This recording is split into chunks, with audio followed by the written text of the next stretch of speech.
What is it? You take care now. Do you have a name, doggy? I'd call you Torgal, but that one's already taken.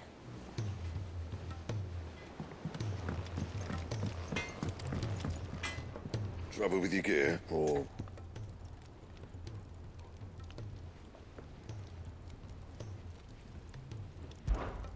What's Sancfordian, dear?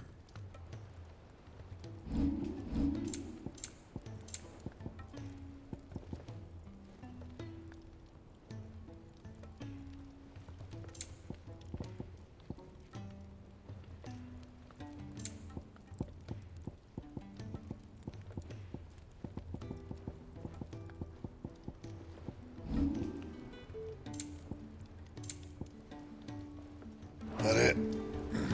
Fine.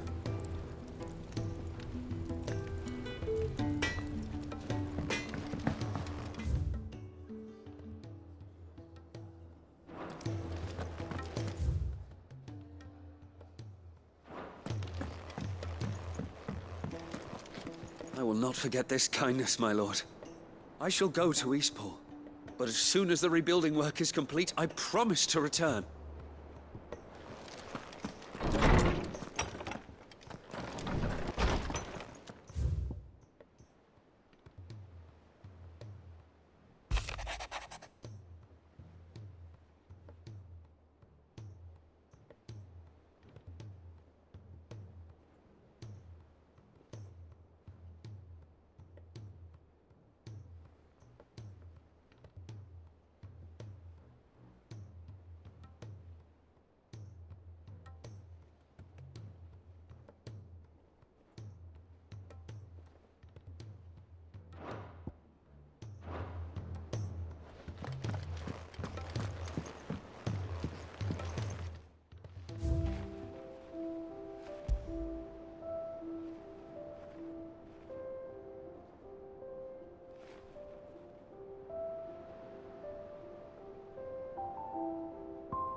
Clive. My dad had it all worked out. He'd be proud of you, Mid. His writings may have helped, but this achievement is all yours. Can we catch them? The Ainayar's one of the largest, fastest vessels ever built. And it won't help she has the wind at her back. Any other ship would be hard-pressed to keep pace with her, let alone reel her in. But this isn't any other ship. This is the Enterprise! And the world's never seen anything like my dad's engine. It certainly hasn't.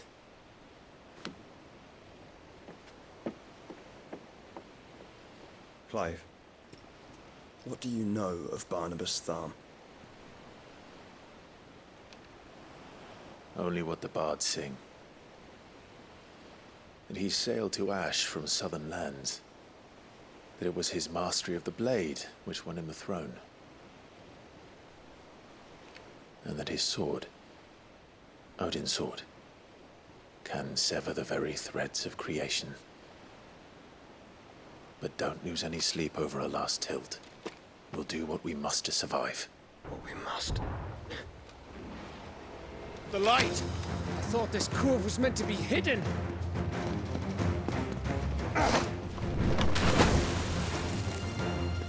Mid! Company! Eh? We'll hold them off until the ship is ready. But hurry! Bollocks! All hands! Man your stations!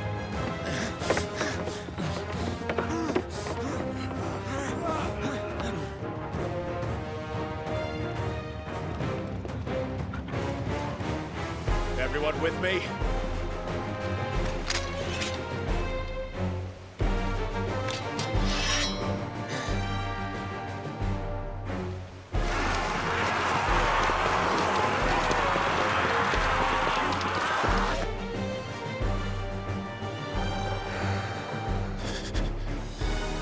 Here they come!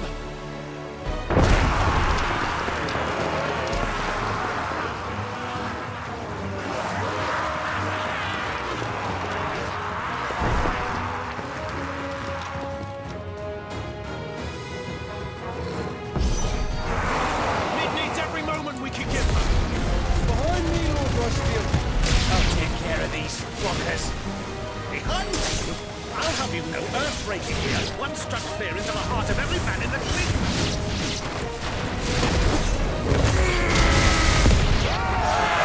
About that offer, Gav? How are we doing, Mid? I thought you said that ship was fast.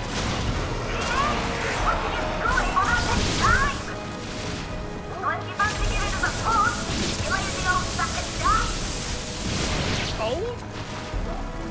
I haven't felt this alive in... Don't let the clappers, you curs. Without a pay, and I'll be damned if I'm going first.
That was easy enough. All right, you lousy lot. Get your horses on board. She's ready to sail. You heard the captain.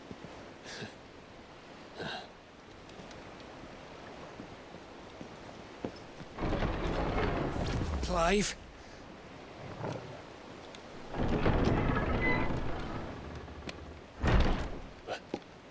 But I thought he was...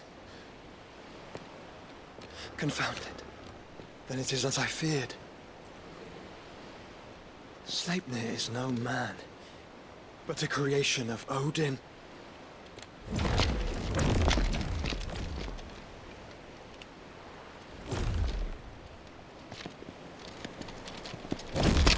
Phoenix's fiery fundament.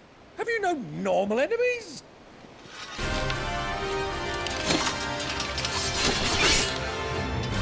Up for another round? Of course we are. Right, Lord Rosfield? My boy, there was a time people called me the Executioner. Always at my hands. No matter, heads will roll all the same. Mate! New plan! You leave! We follow! Follow? Swimming, are you? Oh, bugger me! Weigh anchor! Engine's dead slow ahead!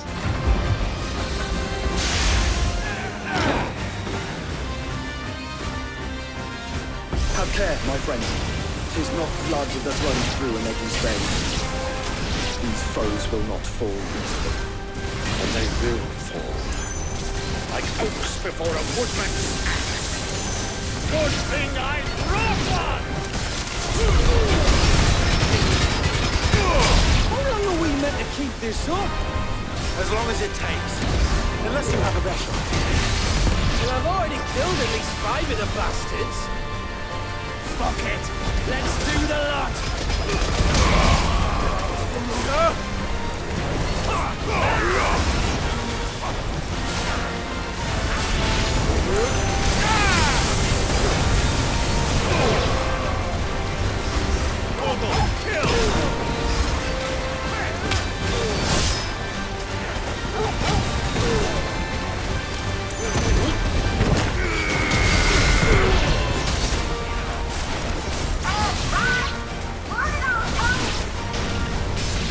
Should we make for the ship? Not yet. Wait for my signal.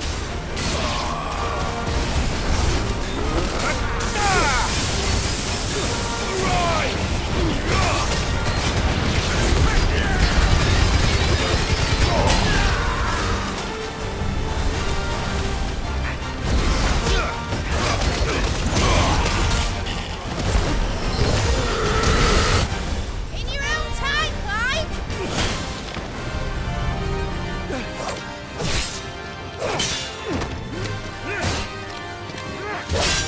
Right, run for it!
Now, mate! Alright, engine full ahead!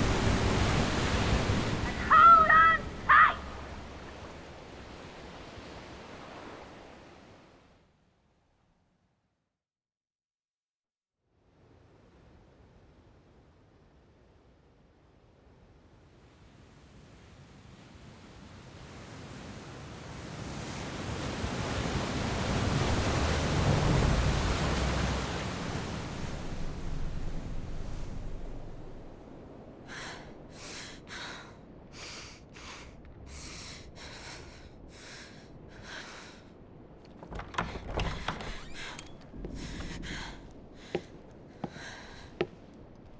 do you want?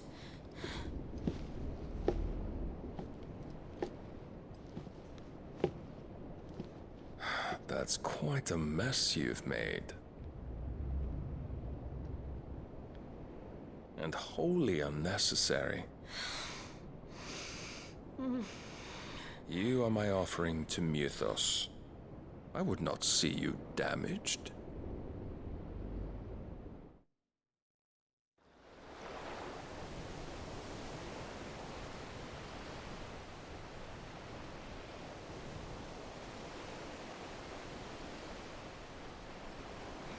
Now back to your stations! Every bell spent treading water puts another league between us and the galleon.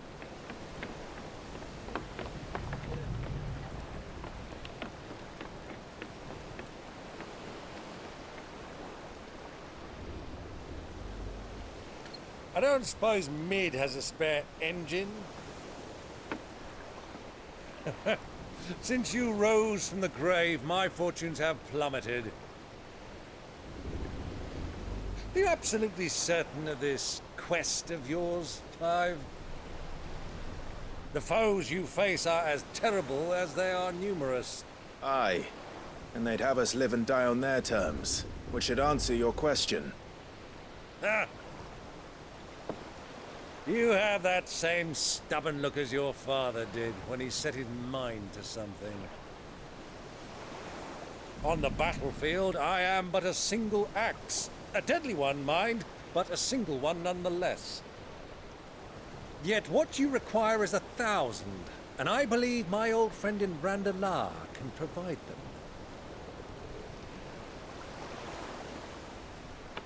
Take care, Clive. I have many more tales of your father's exploits to share. And I cannot very well do that if you're dead. Again. Good luck, Uncle. And may fair winds attend you. As for you, Joshua, take care. I shall do my best, Uncle. Farewell, my nephews. When next you see me, it shall be with an army at my back.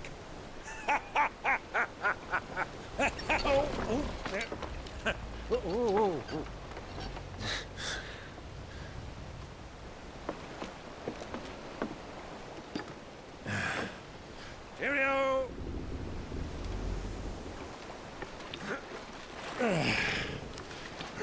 Oh, yeah. Do keep up, my boy.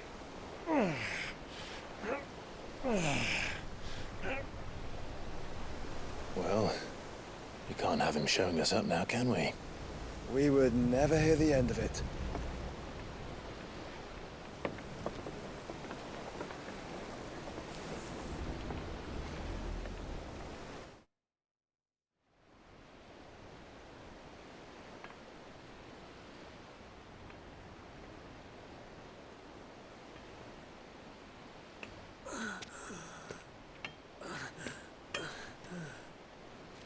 Grigor of mercy.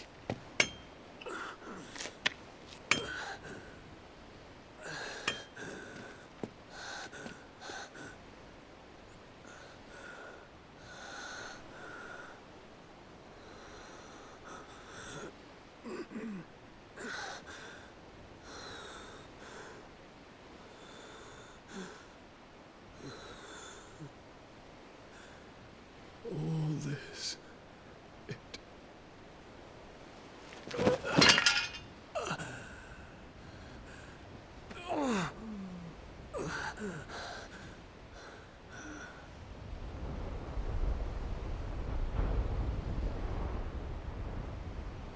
What have I done?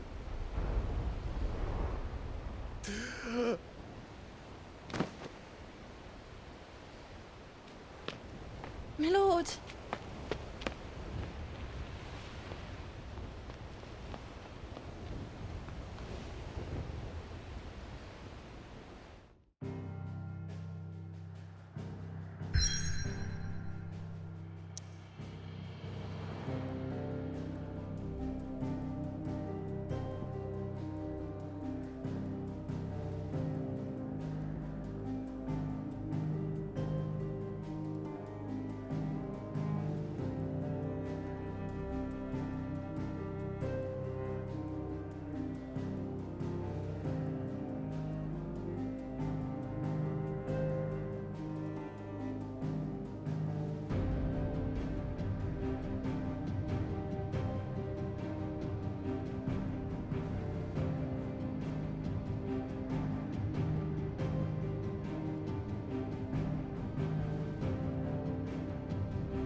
between here and Waloed. But any ship heading north has to round Zemeckis and put through the Narrow. Maintain our current bearing north-northeast, and we'll catch the Black Galleon before she vanishes again. What's to prevent her from circling around Ash from the south?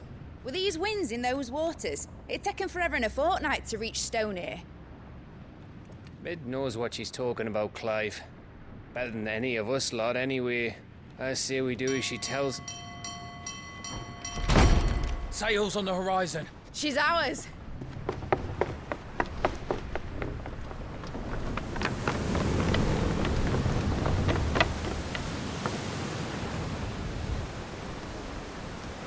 Look alive, boys! Full ahead! And keep those furnaces fed! Aye, Do you feel that? Jill. All hands! Battle stations!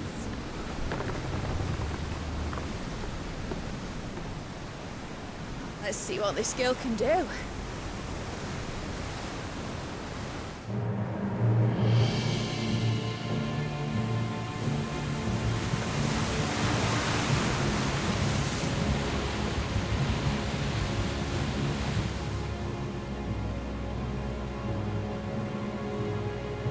Where one leads, so does the other follow. The bond of consciousness which joins them condemning both to the same fate. Yet my every attempt to strike it from their hearts serves only to tighten its hold.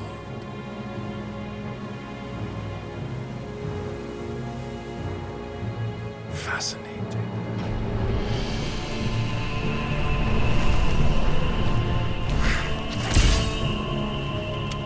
But then, there is naught my blade cannot sever.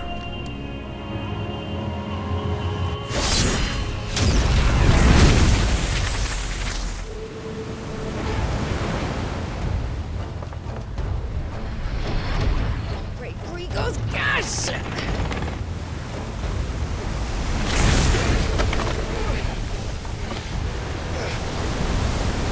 One of us.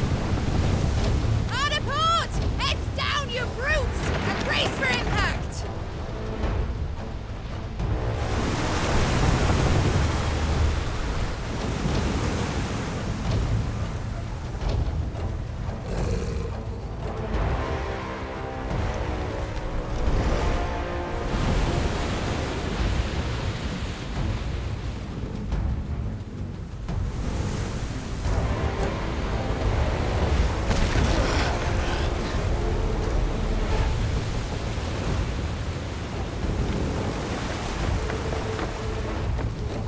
It's now or never. I'll find her.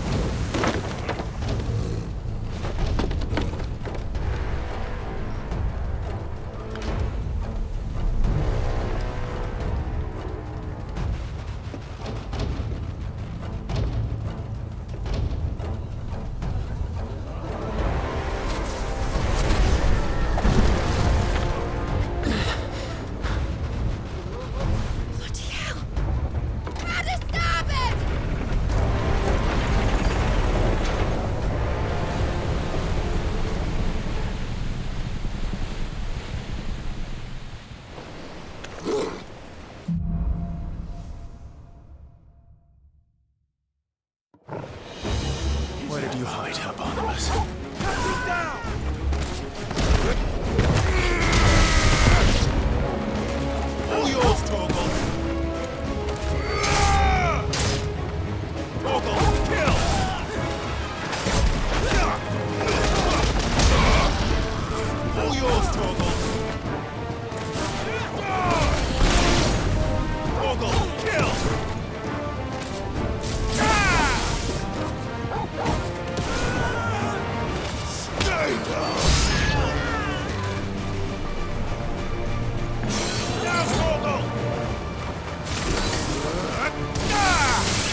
butcher's blow.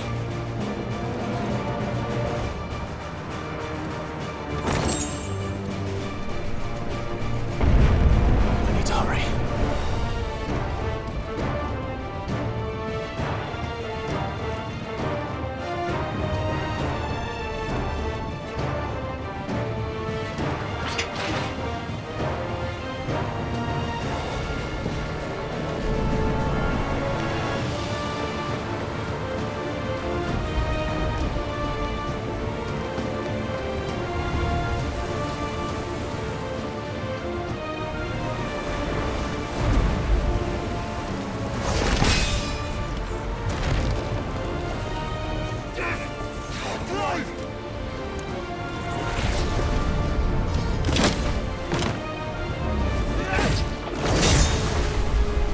No! There he is! He wants him alive! Hold on. I'm coming. For both of you. Extra shotgun!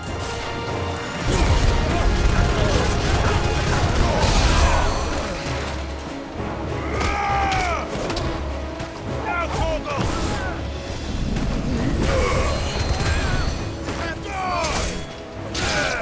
Who will steer the ship? Torgal, kill!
real.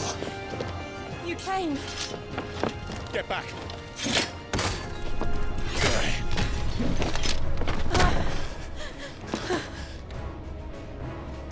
Clive, how did you... I'll explain later. Hands.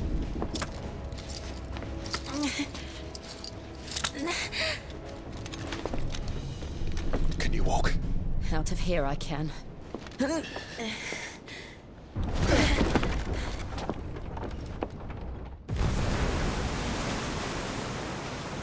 Stand still! Phoenix. Are you not the dominant of fire? I see naught before me but a guttering flame.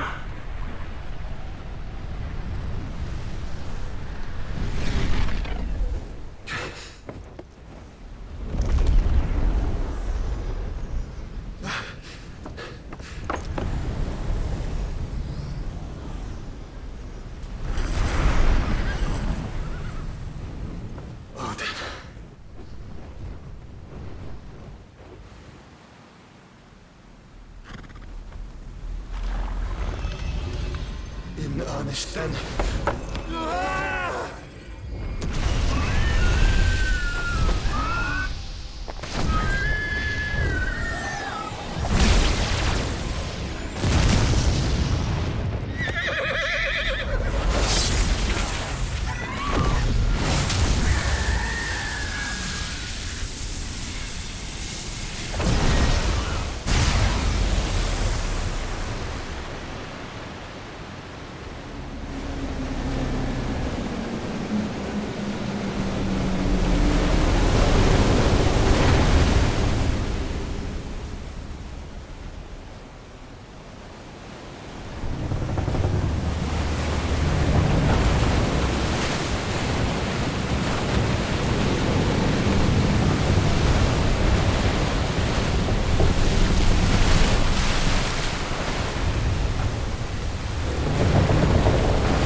Can you go on?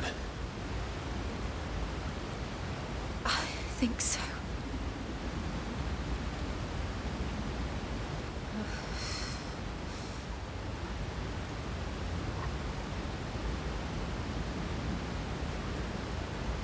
But to where?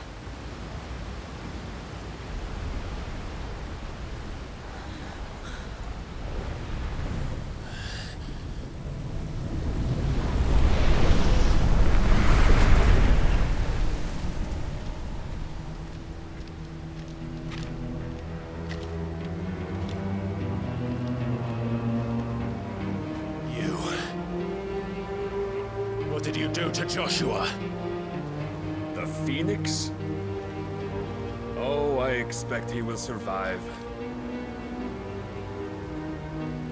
This consciousness in which you coil your feeble souls is grown thick with desperation. And thus has my master turned to my blade.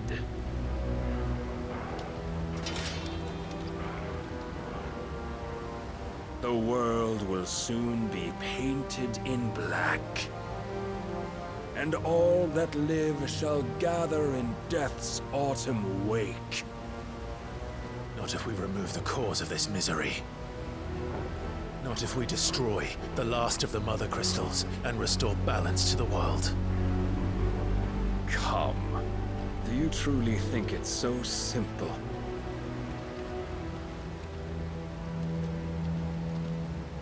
The Blight is inevitable. Not even the Almighty might stop its endless march. Your efforts will avail us naught. Naught, that is, but suffering. You must embrace the truth, Mythos. Accept your place with the Lord. Keep it. As long as there's a chance, there's a choice. Ever led astray by your blind resolve.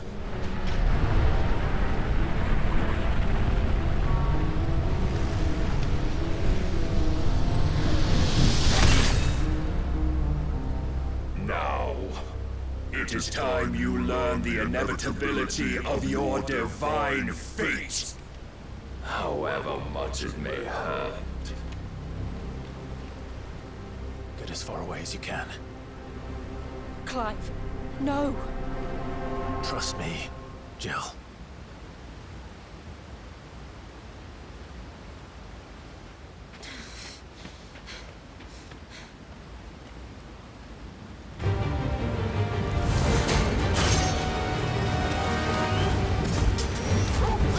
Have to do this. Oh, but we do. If only to remind you of your duty.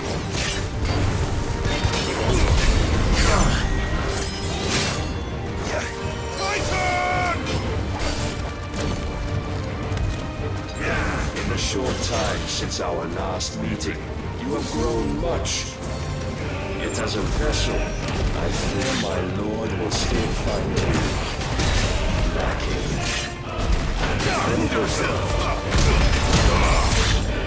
Nice try.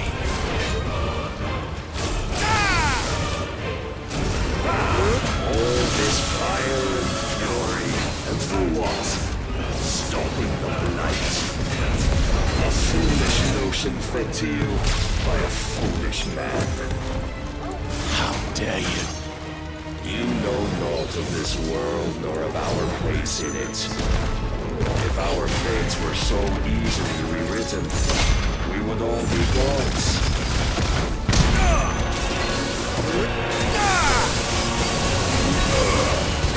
I have seen enough.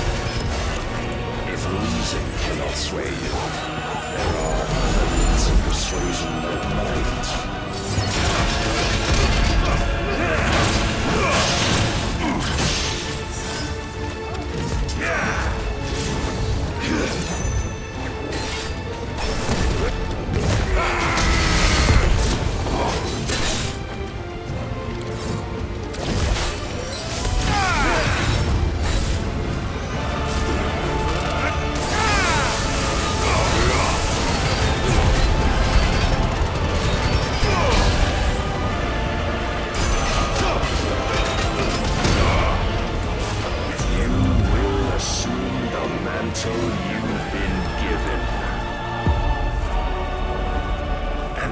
Is the light of hope severed?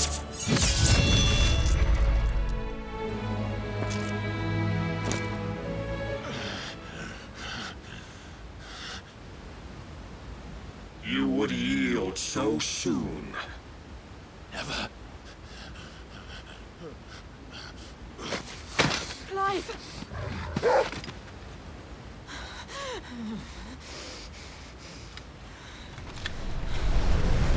Not see. Your iron will weighs you down, dragging you ever further from your purpose. And what is my purpose? Mythos. Who are we? What are the dominants? The breath of the Creator still warm on our lips. We carry his light that we might guide the masses in his name. We are but mighty acts of God. We are more than that. You would be nothing without what he has granted you. The power we wield is his, and yet every time we draw upon it, it wears away at our very being. It breaks us, it unmakes us, that its immaculate aspect might reveal itself. The icon. It is too much for even his chosen few. Apart from you, Mythos, you wield the might of many, Yet your body does not answer for its avarice. What are you saying? What I am saying is that we dominants are a means to an end. We were created for you, that you might drink deep of our strength and thereby fulfill your divine purpose. Which is? To feed. As you would know, could you only look beyond the walls of your prison of self-regard. As long as you choose to ignore this, you shall never penetrate my defenses. Still, you may take solace in the fact that you are not alone in your plight. The chains of volition shackle all of mankind, but there is yet cause to rejoice. For the Lord, in his mercy, has taken pity on his flawed creations, and shall see them restored to their proper forms. And what exactly would that be? Why, loyal servants to God. No. Manners, Lord Rosfield? They are men, like you and me. Albeit ones unburdened by the wills that drive our kind to madness. They are pure. They are divine. You mean to turn everyone Akashic? Not turn, Mythos. Turn back. For too long has mankind been led astray by their clamorous wills. It is time they return to a world of quiet equality, where they might once more know salvation. Salvation? And abandon everything we hold dear? We don't need your salvation. We'll save ourselves, and we'll do it on our own terms. Not yours, and not your gods. With every defiant expression of your will, the tighter the chains of consciousness become. But perhaps that fact may be put to use.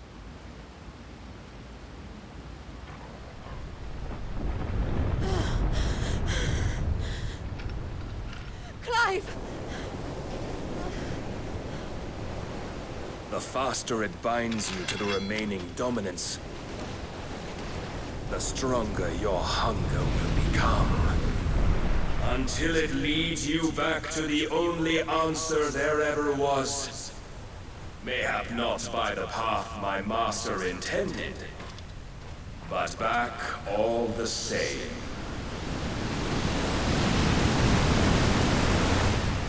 Ash is not far. I could freeze a path. You're in no fit state. Probably not, but I can try.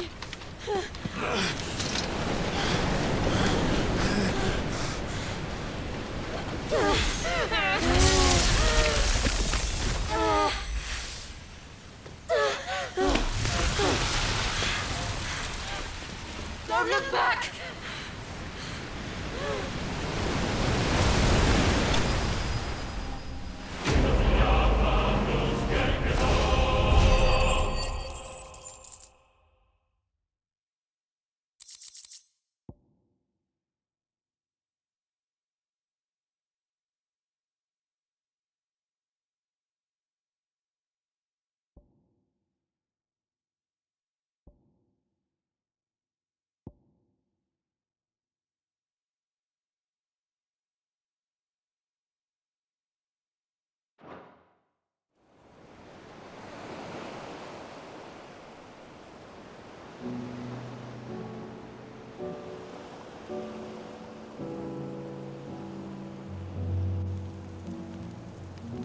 I hope the others are safe. The Enterprise was clear of the gap when we fell. They made it, Jill. And they will have seen the ice where it led. We need only wait till dawn.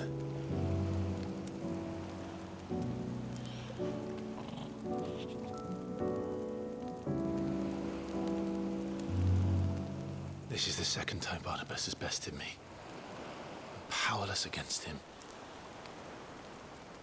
And maybe there really is nothing else for it but to give yourself to his master.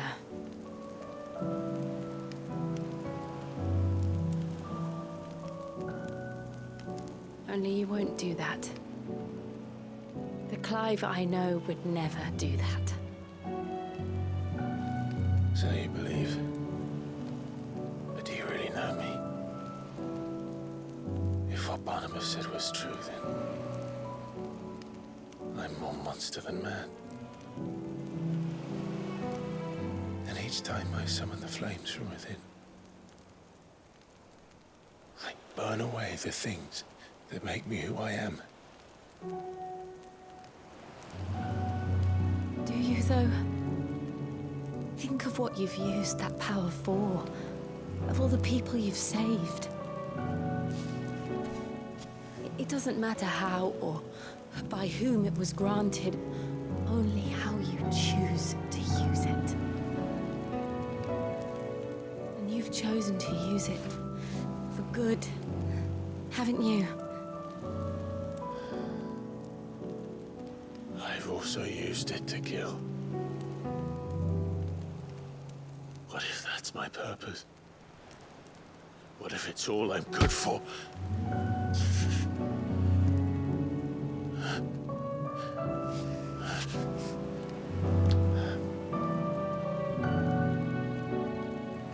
You're still that same boy I grew up with. Always so eager to save everyone around you, and yet always so lone. Because you failed to realize the one thing that needed saving most of all. You, Clive. You. You never once took the time to save yourself.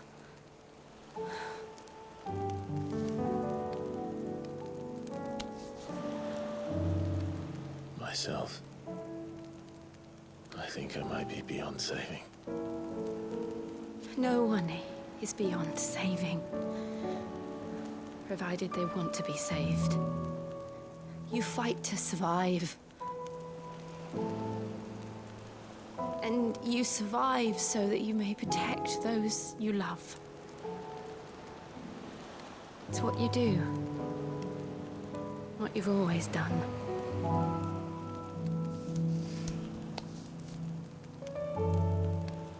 And I know you're not about to change. So I'm going to help you. To give you what you need to protect us all.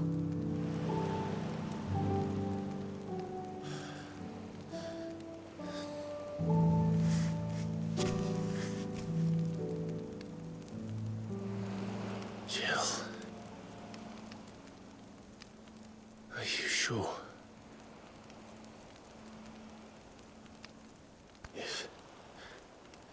If this is what you want, then...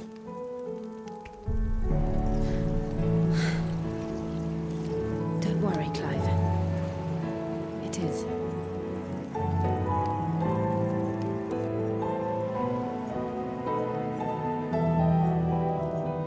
This burden, I'll give you the strength to bear it alone.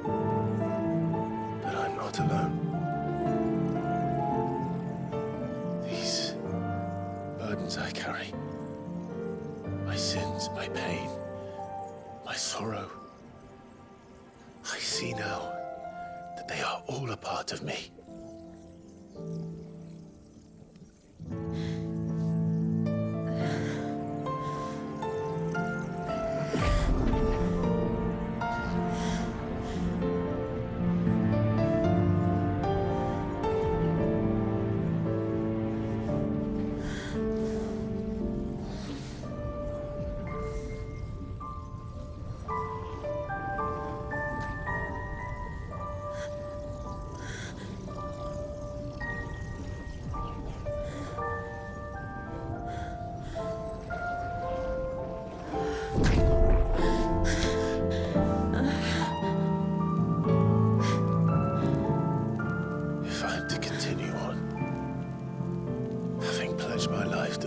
love, then I will gladly bear your burdens too, until my last breath. Clive.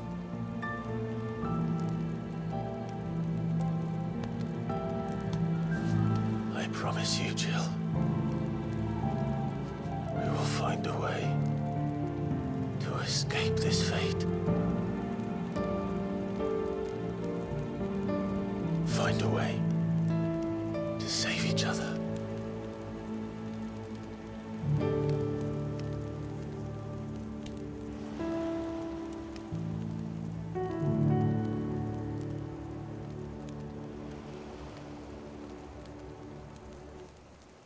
That we might one day look upon the moon again, together.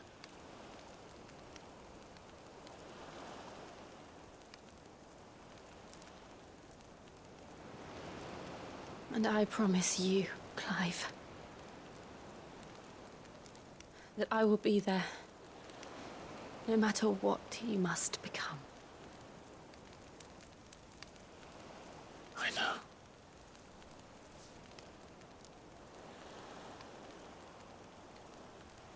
I never thought a smile could bring me so much joy.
What of Barnabas?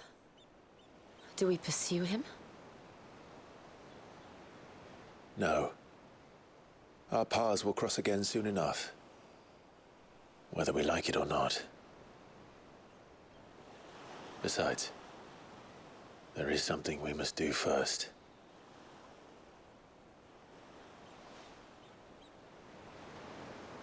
Of course. Drake's spine.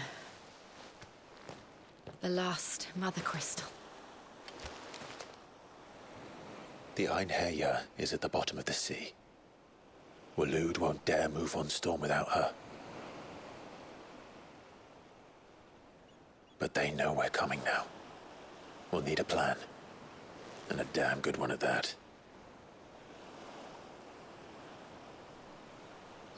Then let's go home and find one. Ash will have to wait.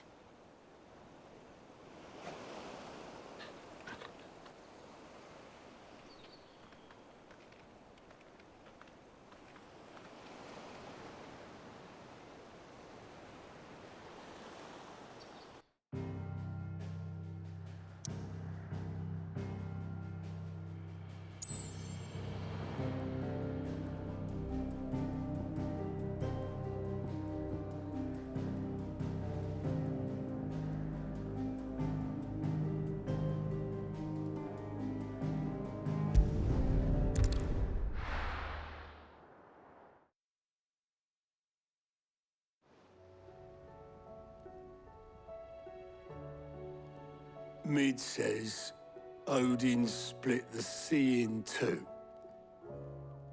She's always been partial to a tall tale. But there's tall, and then there's tall. I struggle to believe it myself. I see your uncle isn't with you. He stayed with the Enterprise. After our brush with the Einherja, she was in urgent need of repair.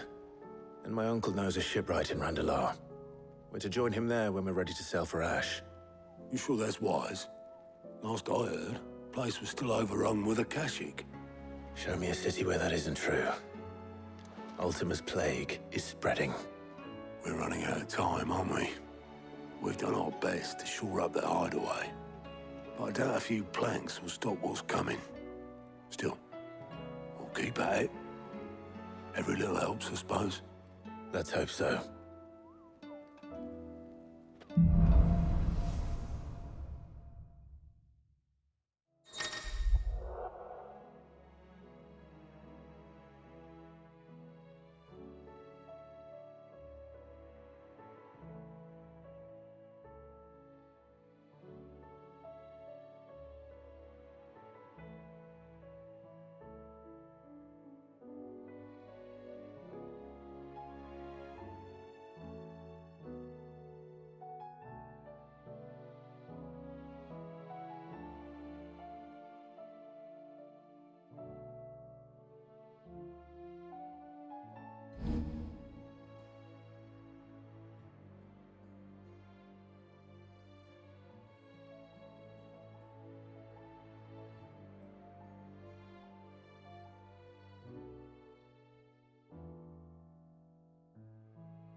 I should visit Joshua, assuming Talia will allow it.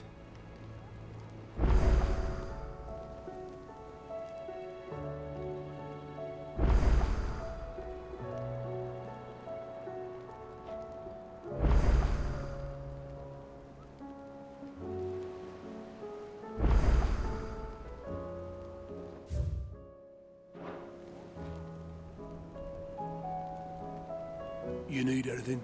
You just ask. We might not have your uncle's resources, but resourcefulness, we've got in spades.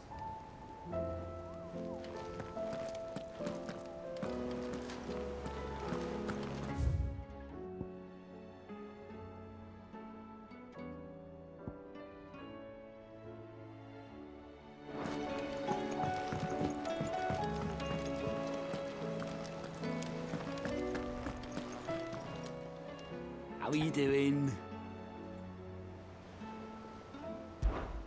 Anything catch your eye?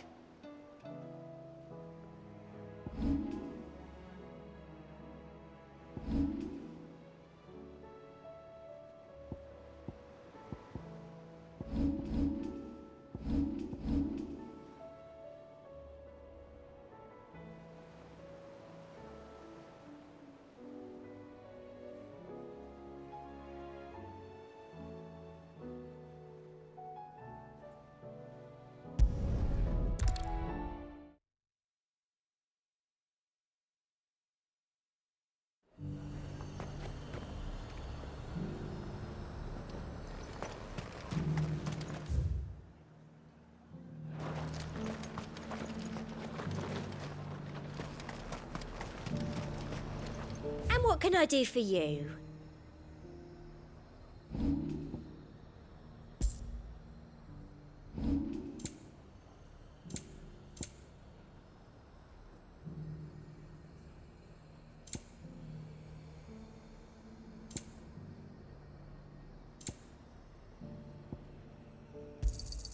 An excellent choice. You've a keen eye. Come back again.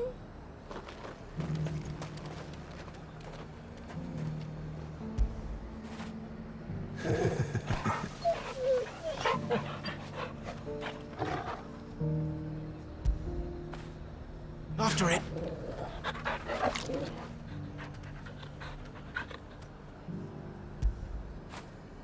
Now feel good, boy.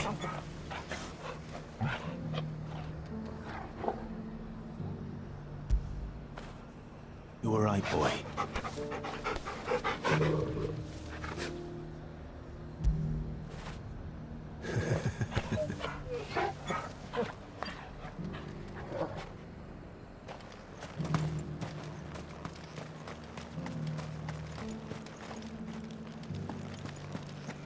There were ghosts at the gates not days ago, and now you'd have us believe they're just gone? I would. And I'd thank you to trust us. Unless you fancy picking up a sword yourself.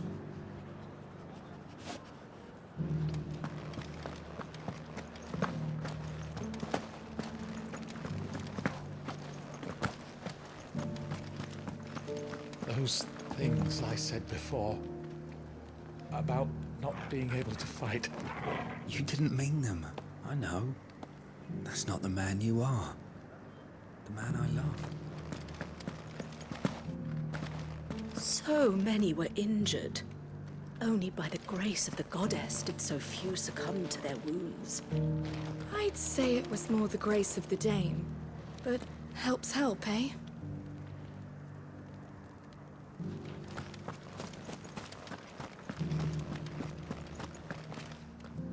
Oh, Clive. What am I to do? My wards and I may soon be without a home. What's happened? The High Cardinal has descended from his lofty throne and taken up residence here in Northreach. The High Cardinal? Leader of the Council of Elders, second only to his Radiance at the head of the Imperial government. Not that any of those things still exist. Now he goes by his noble title, the Duke of Oriflamme. And what does he want with Northreach? He wants to transform it into a military stronghold, a foundation upon which to build a new Sambrec. He's already secured the support of the various army remnants, with promises that they shall be afforded the respect they deserve in his empire. One built on the confiscated property of the people. He would rob the populace to pay for it. Believe me, I have used every means of persuasion to discourage him from this folly. But for whatever reason, he will not listen to me. What does Captain Philippe make of this? When the town was under attack, it was him the soldiers rallied around. Couldn't he use that influence again? How? By speaking out against one of the most powerful men in Sambrec. A man whose stated aim is to revive the empire Philippe's comrades swore to serve, and to improve the soldiers' lot within it. The captain can offer them a regular supply of gruel, and an occasional trip to the Vale to help them forget the terrors they face each day. The Duke offers them a vision of strength and safety. No. Any attempt to incite mutiny would cost Philippe the support of his men, if it did not cost him his life. But given the mood around town, mutiny may yet be unavoidable. The people have little appetite for further deprivation, least of all when it serves only to elevate others. And who could blame them? Clive, would you appeal to the Duke on my behalf? For your services to Northreach, you have the respect of the soldiers, and they will take you to His Eminence if you ask them. And unlike Philippe, no bonds of loyalty prevent you from speaking your mind to the man. Well, will you try? You could hardly fare any worse than I did.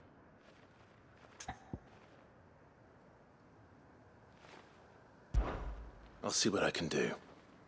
Thank you, Clive. Tell me then, where will I find this Duke of Oriflamme? In the garrison? Overseeing the troops, yes. All right. Wish me luck.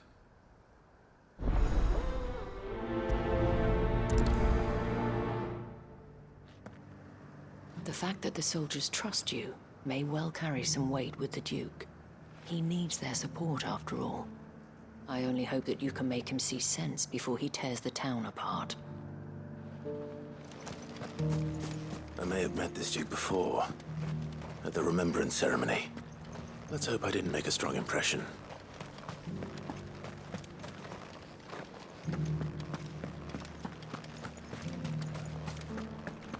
It's heartening to see that the Guard have rediscovered their purpose.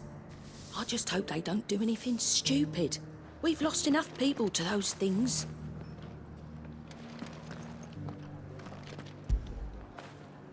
When did you get so big?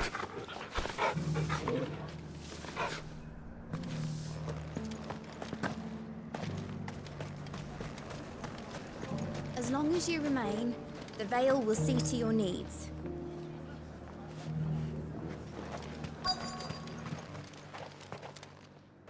Halt! Oh, sorry about that. You're the dame's man, aren't you? You got some business with the captain? No, actually. With the Duke. I was hoping I might be able to speak with him. We're under orders not to let any civilians pass.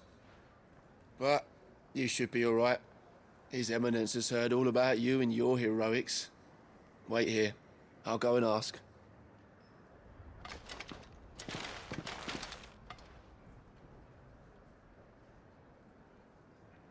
So, you are the sellsword who lent his aid to the garrison.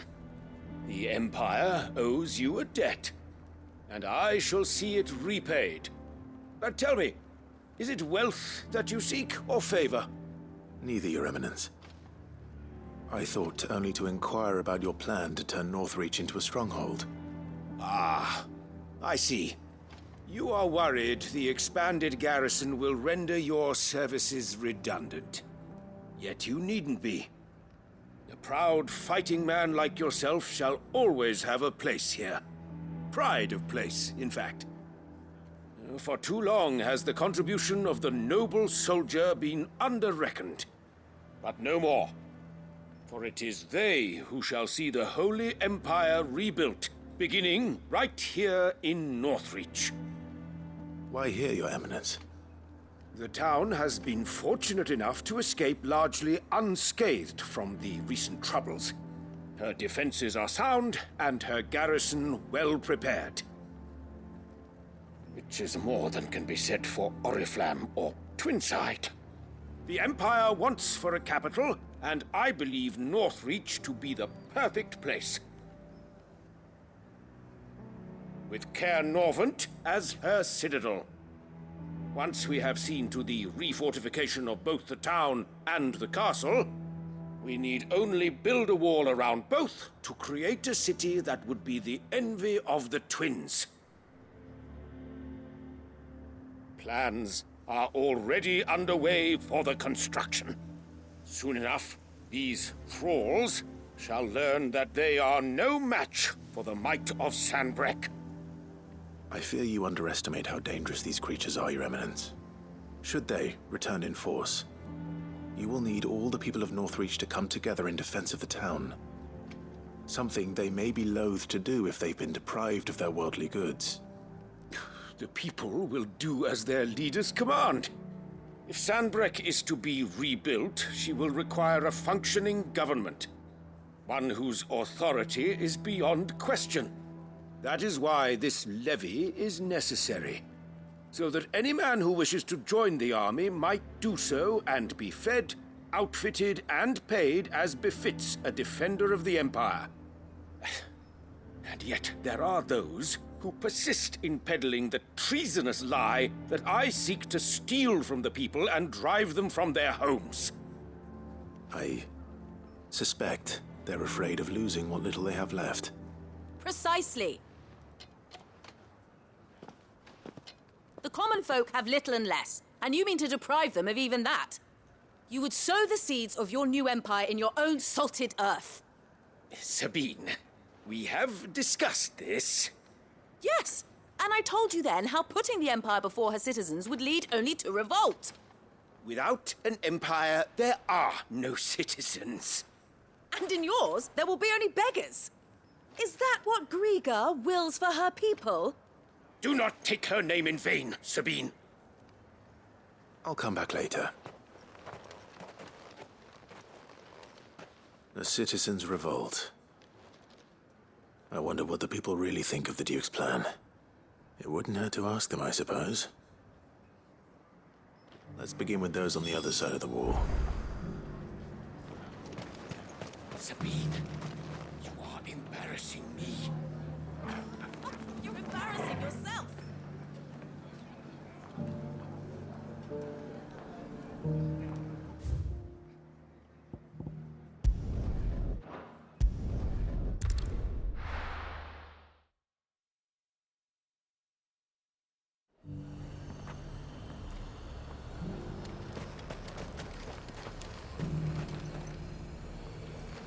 I've been hearing a lot of talk about a certain duke.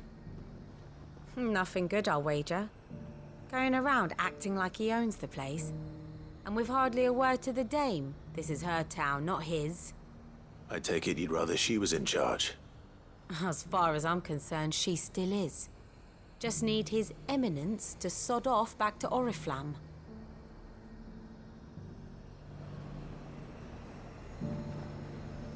The dame actually cares about this town, unlike the Duke. He's only interested in picking our pockets to line his own.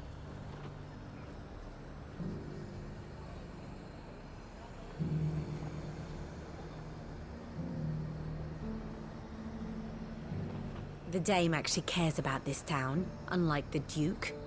He's only interested in picking our pockets to line his own.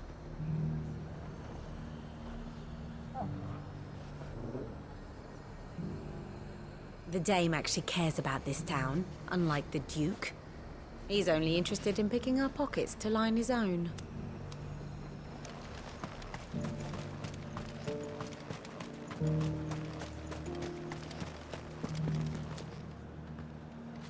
All right there. What is it you're after, sir? Just your opinion, actually. I wondered what you thought of the Duke of Oriflamme. Oh, him. Not much. None of us traders do. It's thanks to nobles like him that we had to set up shop this side of the wall in the first place. Couldn't have the rabble getting any closer to the holy capital, could they? And now he's trying to drive us out completely, threatening to take everything we got from us if we don't clear off. If the dame said she wanted him run out of town, I'd be straight through that checkpoint, tar bucket in hand.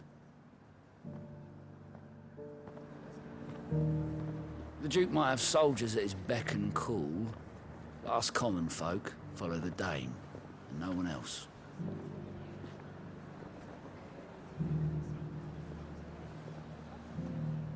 The Duke might have soldiers at his beck and call, but us common folk follow the dame, and no one else.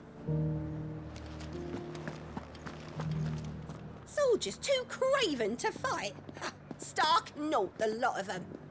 Weren't till a woman dealt 'em a swift knee to the stones that they came to their senses.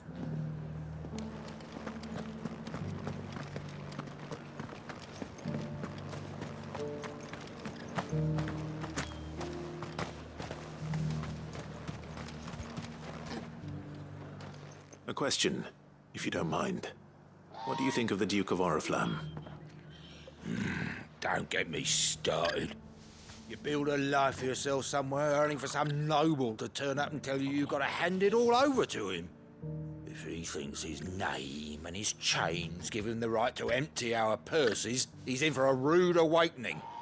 We'll do whatever it takes to keep what's ours. Whatever it takes.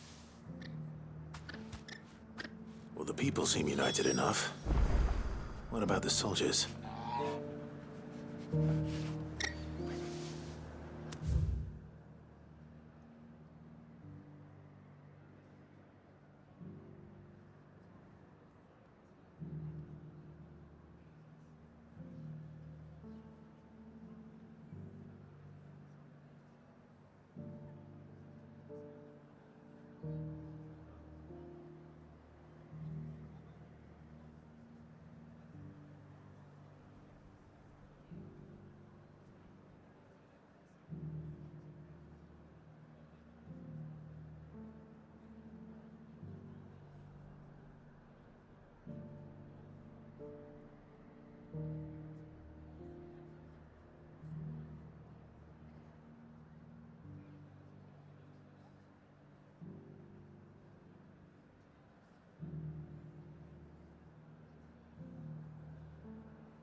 If he comes calling, the only thing I'm giving the Duke of Oriflamme's a piece of my mind.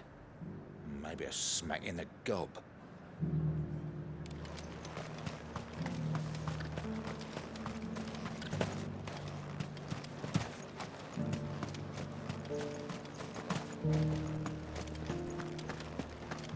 There were ghosts at the gates not days ago.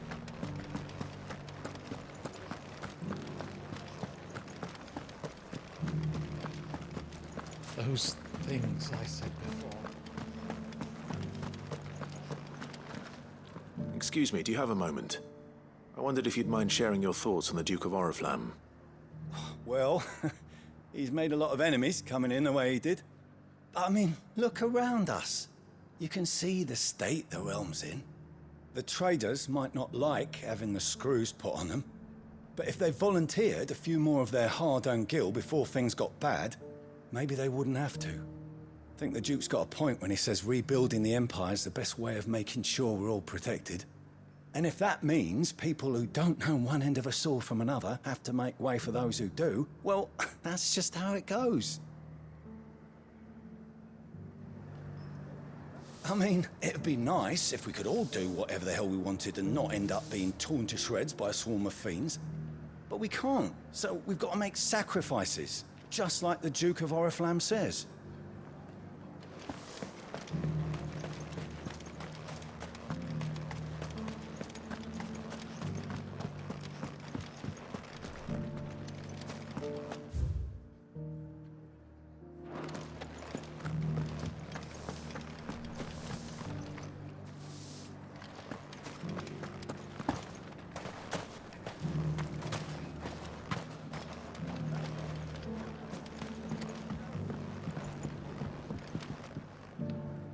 I hear the Duke of Oriflamme plans to turn this town into some sort of fortress.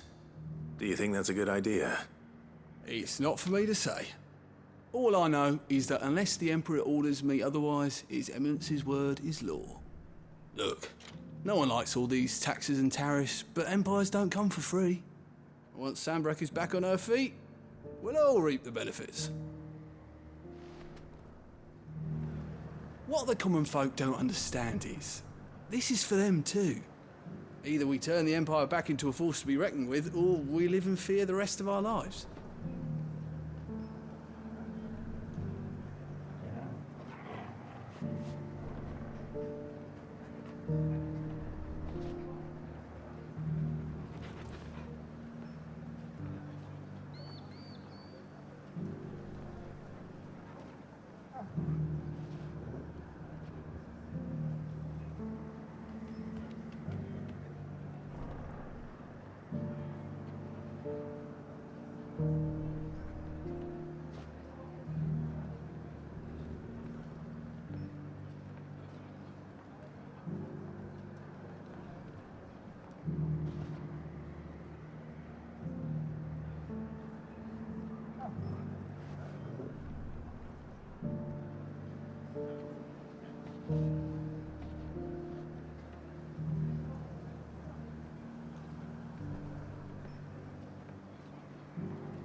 What the common folk don't understand is, this is for them too.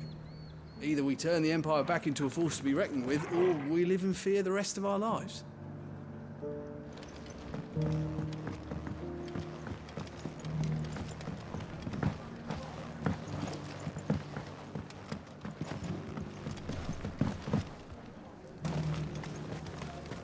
As long as you remain, the Vale will see to your needs.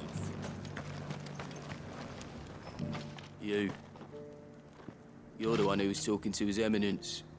On the Dame's behalf, yes. I was trying to persuade him not to take the people's goodwill for granted, but it seems my words fell on deaf ears. What do you think of his plans? I'm a soldier, mate. He tells me what to do, not the other way round. Listen, I've got nothing but respect for the Dame, But I've got a family to look after. That's where my loyalties lie. Not with the town or the Empire, but with my wife and children. If the Duke can get us the men and the equipment we need to fight off those blue-skinned bastards, I don't care how he does it. Let's see what Philippe makes of all this. I wouldn't be here today if it wasn't for the Dame. But I'm with the Duke on this one.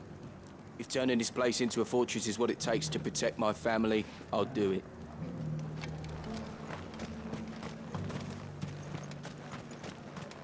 Sabine, you are embarrassing me. You're embarrassing yourself.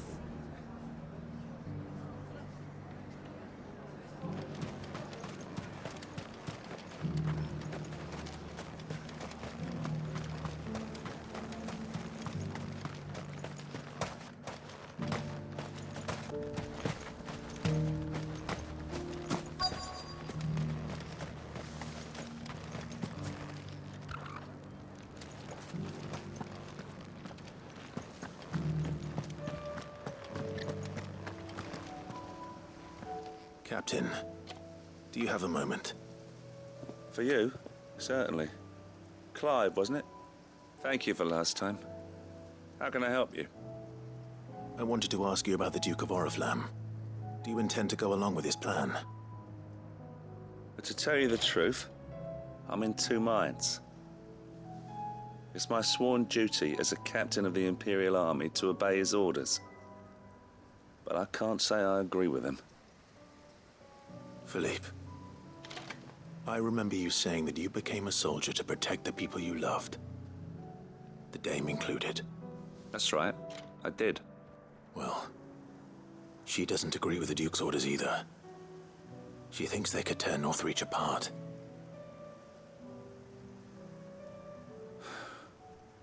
And she's probably right.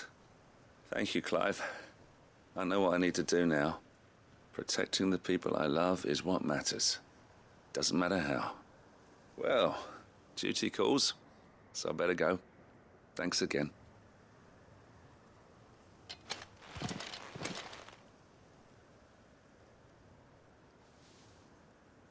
It seems Philippe wants to do the right thing at least. I expect Isabel will be pleased to hear that, if nothing else.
Ah, Clive. How did you fare? Were you able to speak with the Duke?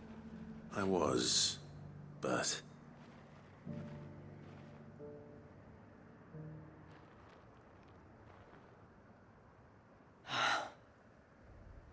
So Northreach is to be a fortress after all. Well, it will certainly help to hold back the thralls. There's no denying that. Though I doubt it will come as much consolation to the townspeople whose worldly goods are confiscated to pay for it. They deserve to be heard, Clive. To have a say in this new empire the Duke means to build. Sadly, His Eminence values their obedience more than their opinions, and hopes to reassert the authority of the state. I fear he sees the people as mere pawns on his chessboard to be sacrificed for the greater good. Needless to say, they themselves are of a different opinion, and would rather their destinies were in your hands. The soldiers, meanwhile, are content to follow their orders. And not just because of the Duke's rank, but because of his vision. I thought as much. Had I sworn to protect Sanbreque? I dare say I too would want nothing more than to see it rise from the ashes.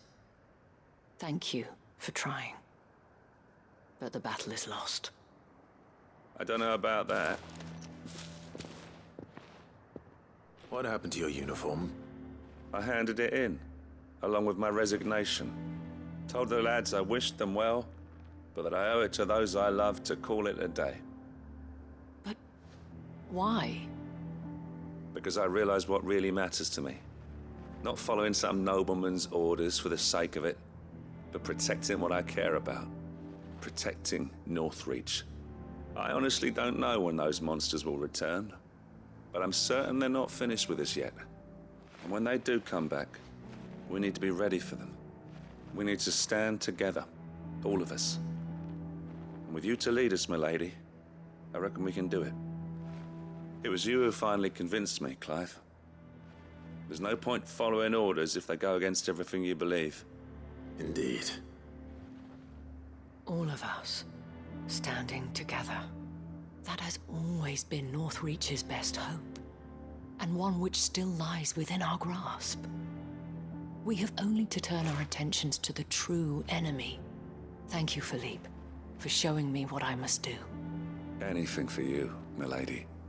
Speaking of standing together, would you mind if I borrowed a few of the lads from the Vale to help keep watch around the town?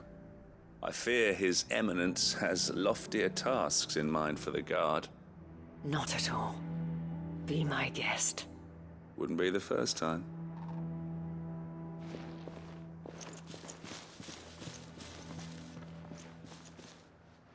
There may be hope for Northreach yet.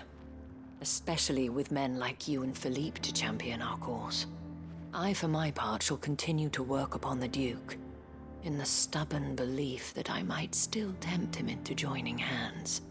But I suspect I shall have to call upon your aid again. Until then, Clive. Until then.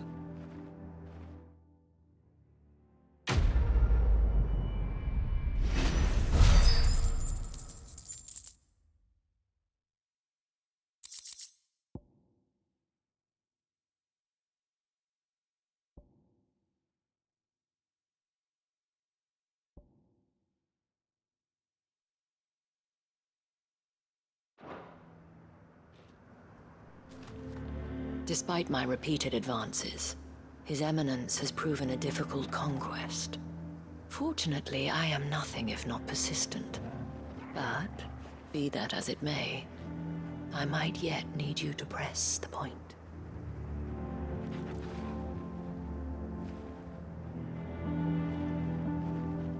Despite my repeated advances, His Eminence has proven a difficult conquest. Fortunately, I am nothing if not persistent. But, be that as it may, I might yet need you to press the point.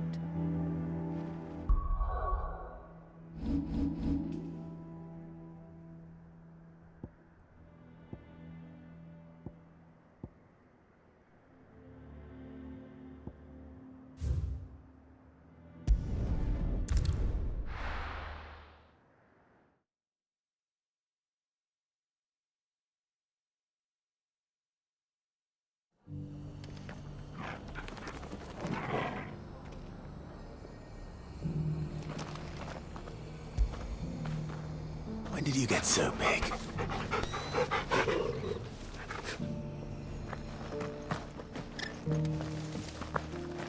The Guardians of the Flame were true friends to the rest.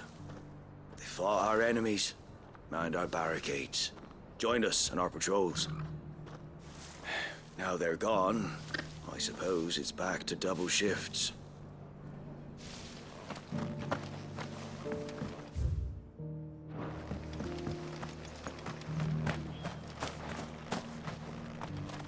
Anything catch your eye?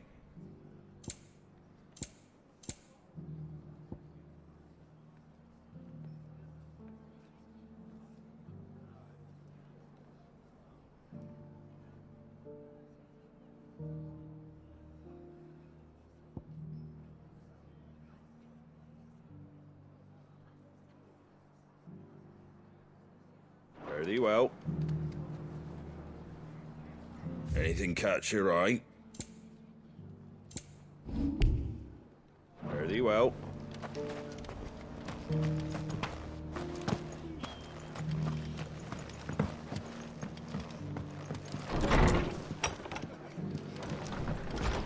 Can't say it wasn't a relief to see the better part of the Guardians finally taking their leave. We barely had room to breathe, what with them and us and all the others all crammed in together. They were good lads, though. I'll miss not having them around. Are the bearers taking well to their new home, do you know? I sometimes worry how they'll manage without me to cook and clean for them. Ah, Clive, I was just about to send for you. I'd like you to take something to Sir Wade up in Eastpool. Seeds for planting. Thought it was about time they started growing their own food. I'll keep providing them with whatever they need in the meantime, of course. But if Eastpool's going to survive, it's got to be able to fend for itself. As have those poor bearers. They've lived their whole lives in servitude, but now they're their own masters. Small wonder they ain't got the foggiest how to provide for themselves. So it's up to us to teach them. And if you're wondering why you, well, the Wagoneers taking supplies up that way have been coming back with more and more reports of Akashic around the village of late. Sir Wade's putting a brave face on it, but I think even he's starting to worry. And if he's likely to share those concerns with anyone, it's you.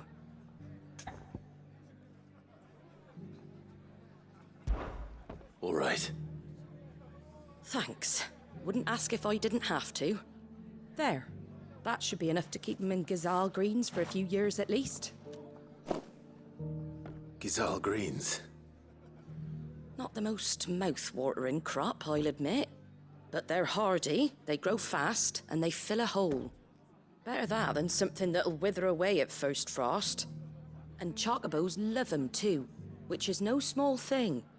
When I say all of us need to pull together to get Eastpool back on its feet, I mean all of us. They ain't exactly succulent, but cook 'em right and they're just about bearable. I'll take your word for it. Anyway, Sir Wade'll know what to do with them. And if he don't, well, I'll go up there and show him myself.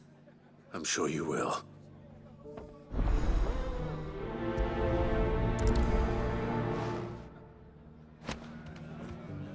Get them Ghazal green seeds up to Sir Wade in Eastpool, would you?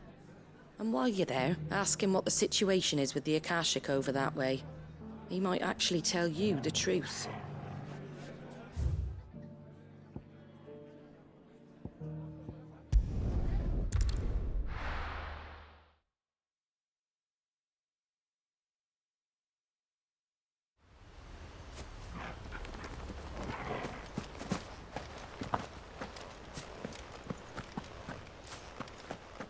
I heard the Guardians saying we're supposed to grow our own food. The victuals Martha sends us are more than enough for me.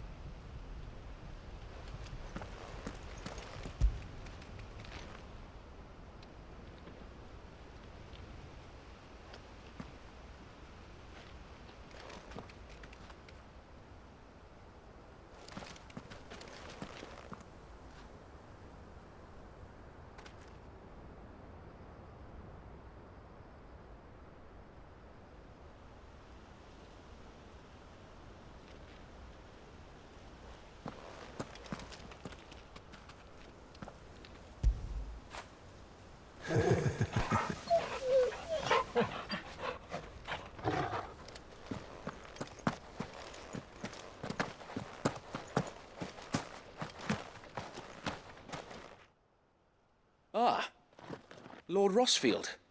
What brings you to Eastpool? A delivery from Martha.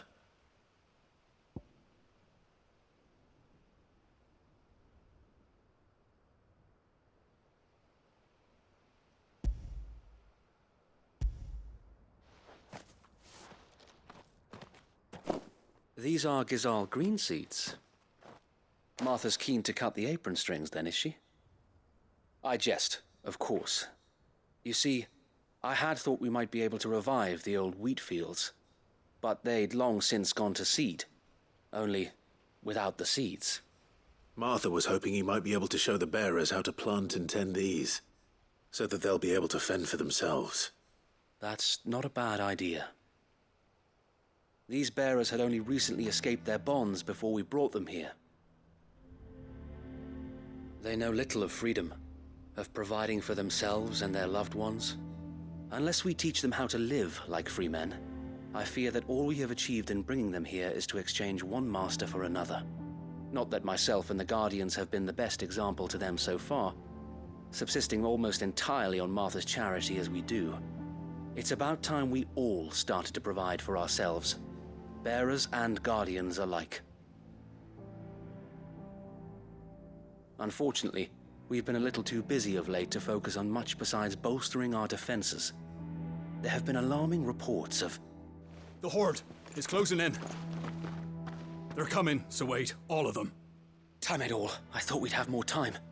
Gather the men in the square. Send to the rest for reinforcements. Yes, Sir Wade. The Horde. A Kashek, a veritable legion of them. They've been seen prowling around the northern reaches for a while now.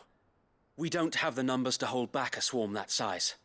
I had hoped to build a perimeter wall so that myself and the Guardians might be able to defend the village, but...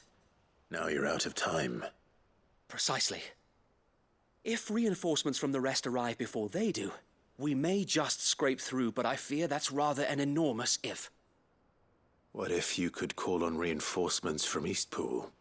You mean the bearers? We brought them here so they might live, not die, fighting for their lives. So wait. You said you lacked men to defend the village. Are the bearers not men? Do they not wish to see Eastpool saved? Though they may not be trained soldiers like your Guardians, what help they are able to offer could still prove the difference between victory and defeat. You're right, my lord. I will appeal to them.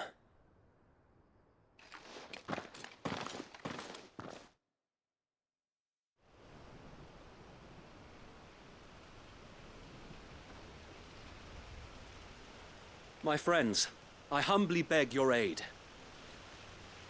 We Guardians are few and our enemies many. But I swear we can defeat them with you at our side. You would send us to the slaughter, to serve as bait for those fiends so that you and your men might be spared. And to think we trusted you. Say what you will, a home is not worth dying for. But it is worth fighting for. Sir Wade fights to give you lot a chance. Just like I do. Just like Sid does. We all wanted to give you a home where you could be free. And you got one, didn't you? This place, Eastpool. This is your village. Your home. And if you don't fight to protect what's yours, you'll lose it.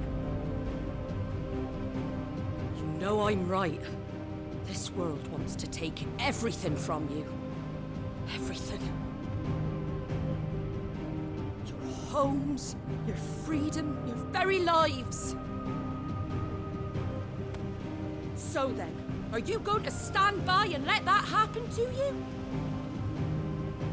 Are you going to accept fate like good little Bran did and die, having never stood up for yourselves? Or will you fight like free men and women?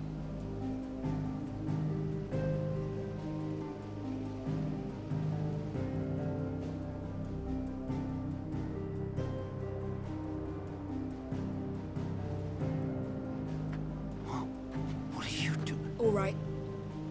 Give me a sword. I never dreamt I'd have a home of my own. And now that I have, I don't want to lose it.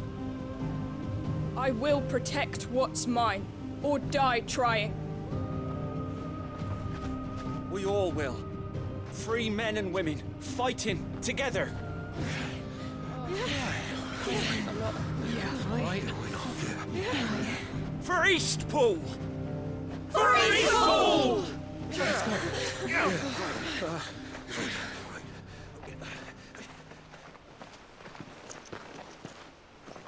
Thank you, Martha. Don't mention it. Just promise me one thing. That you'll show them how freeborn fight. Gladly.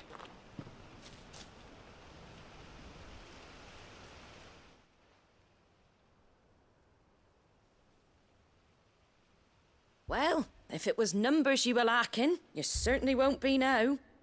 Thanks to you. Me? Oh, I just love the sound of my own voice. Lord Rossfield, my lady, we're ready. So what's the plan of action? We'll divide our forces into several small detachments, each made up of guardians, bearers, and guards from the rest. These will position themselves at strategic points around the village. Upon engaging with the Akashek, each detachment will keep the creatures occupied as best they can, steadily retreating all the while. You're going to lure them into the village? I am. We will have neither the time nor the resources to treat the wounded, so injuries must be avoided at all costs. Instead, we will focus purely on defense at first. By coordinating our withdrawal through the use of messengers drawn from among the bearers, we will aim to have the swarm converge at a point of our choosing. With luck, that point will be the village square, the perfect place for our most able warriors to surround them and fall upon them, and for you and I to finish them off. A sound plan, but one that'll require a leader with a cool head and strong nerves to coordinate the retreat. I'd say you have both in abundance, Sir Wade, but you'll be needed. Please, leave the last of the fighting to me.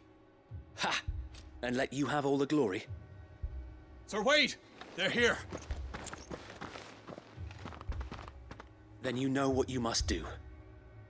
We work together, everyone playing their part, each shielding the other that no man might fall, that Eastpool might live on. For Rosaria! For Rosaria! We've no time to argue, my lord. I'll do as you ask. And I will do as you ask. Suppose we'd better do our bit too then, eh? Right you are, Martha.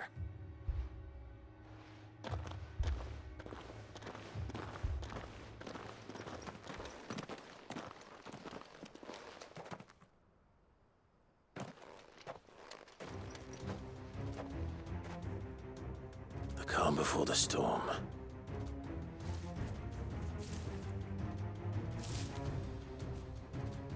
And here it comes. Not let this village fall.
All yours, Torgal!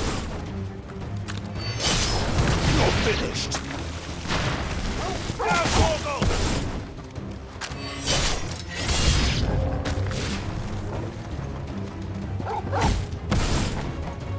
Stay down! All yours, Torgal! Now, Torgal!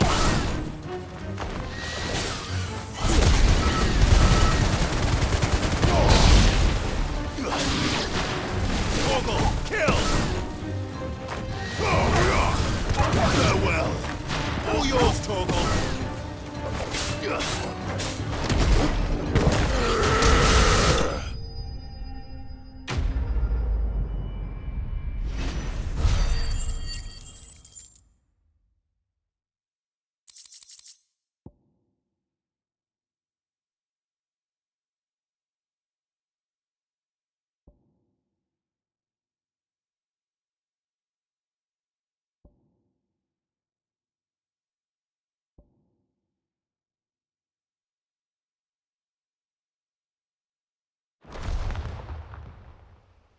Looks like that's the last of them.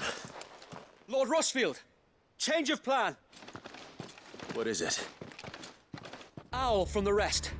An Akashic Curl's been sighted on Rhiannon's Ride and is headed in their direction. Well, the better half of her guard is here.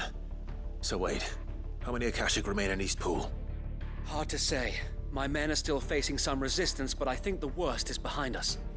I could order a detachment or two to fall back and... No.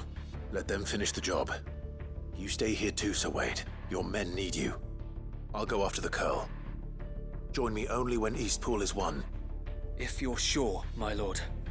May the Founder protect you.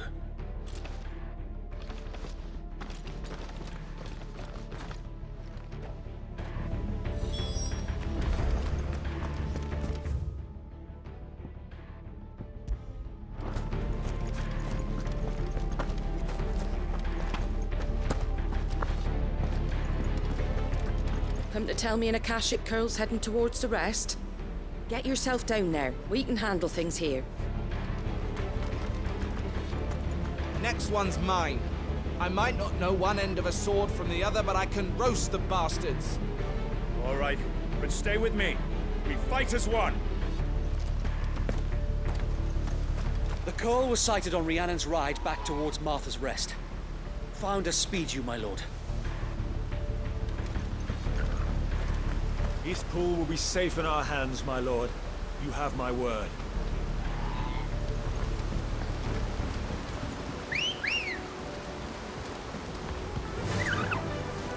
Faster!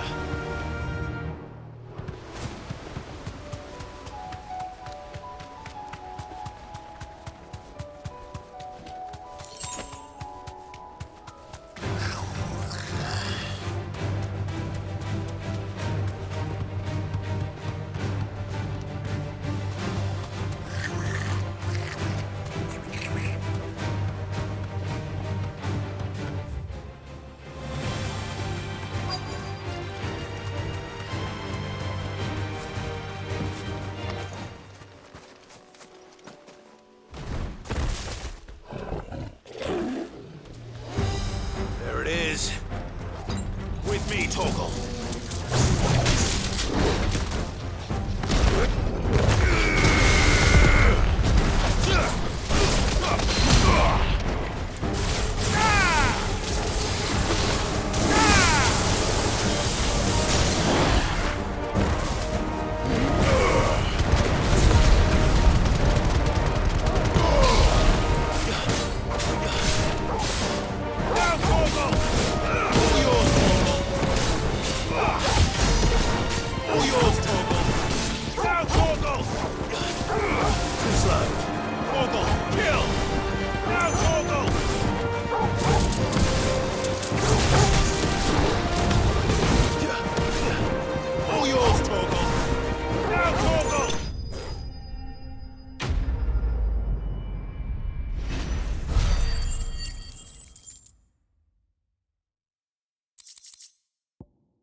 All right. Back to East Pool.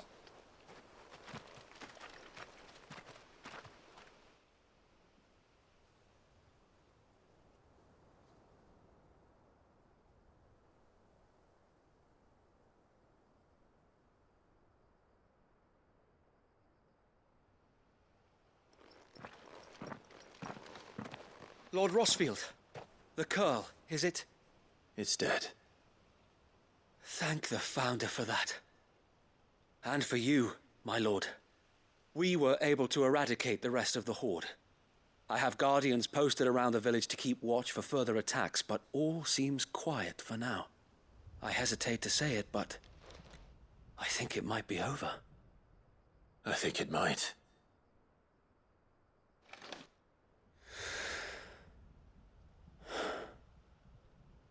We did it. We saved Eastpool. Thank you, my friends. Thank you. No, Sir Wade. It's us who should be thanking you. You brought us together. Showed us what it means to fight for what you hold dear.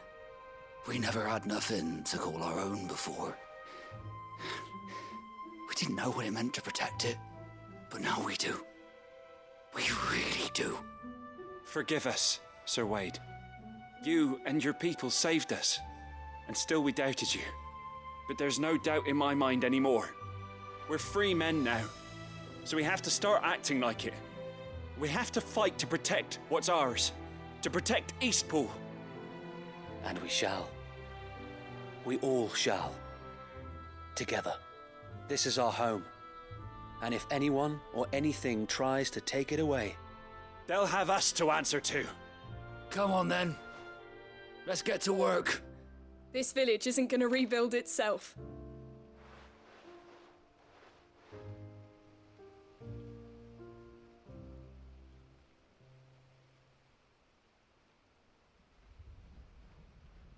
They're not slaves anymore. No.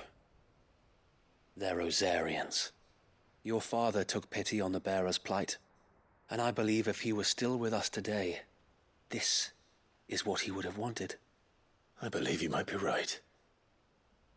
I shall remain here, my lord, and do what I can to help rebuild the village. After all, this is my home now too, and I could hardly call myself an Eastpoolian if I didn't pull my weight. I think you'll find it's Eastpudlian, Sir Wade. But you should be proud all the same. I'll have to pull my weight too. Can't have the rest getting outclassed. Speaking of which, I ought to be getting back. Can we continue to count on your support, Martha? Of course, and I'll be counting on yours too. Us Rosarians have got to stick together, haven't we? Indeed we have. And Clive, come by the Golden Stables when you get the chance. I ain't paid you for delivering them seeds yet. All right. I will.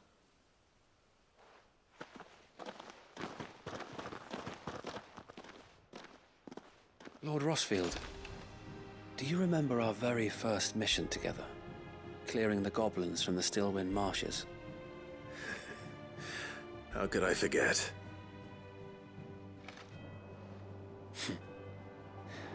There's one sight that I shall never forget.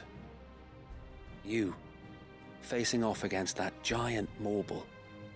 Not a trace of fear on your face. Since that day, there have been more than a few times when I felt like giving up. When the odds seemed so stacked in the enemy's favor, I thought I may as well just lay down my sword and surrender. But every time, I would think back to the look in your eyes that day and remember what it means to be a shield. Know that whatever trials Eastpool may face, I shall never lose courage. Thanks to you. So Wade, you have always been a true shield. I know that Eastpool, and indeed all of Rosaria, will be safe in your hands. Thank you, my lord. I know the rest of the world will be safe in yours. I'll do my best.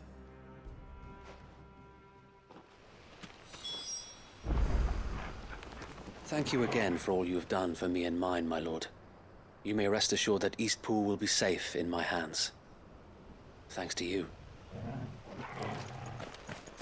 We defended Eastpool once, and we can do it again, and again, and again! Thank you, my lord. You showed us what it means to fight for what's ours, and we shall strive to follow in your footsteps. We couldn't have done this if we hadn't all pulled together. Even you and Martha chipped in. We owe you a debt of gratitude, my lord.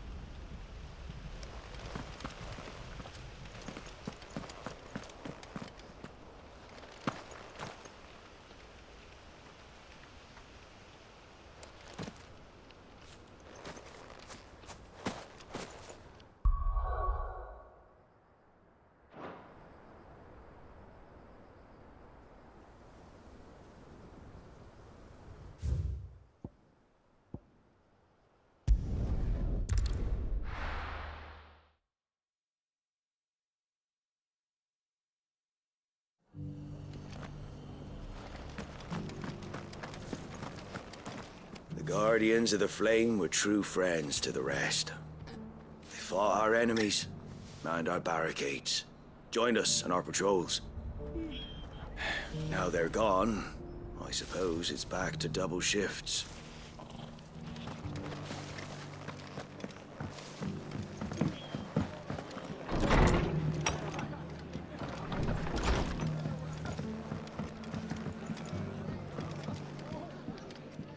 Are the bearers taking well to their new home, do you know? I sometimes worry how they'll manage without me to cook and clean for them. Can't say it wasn't a relief to see the better part of the Guardians finally taking their leave. We barely had room to breathe, what with them and us and all the others all crammed in together.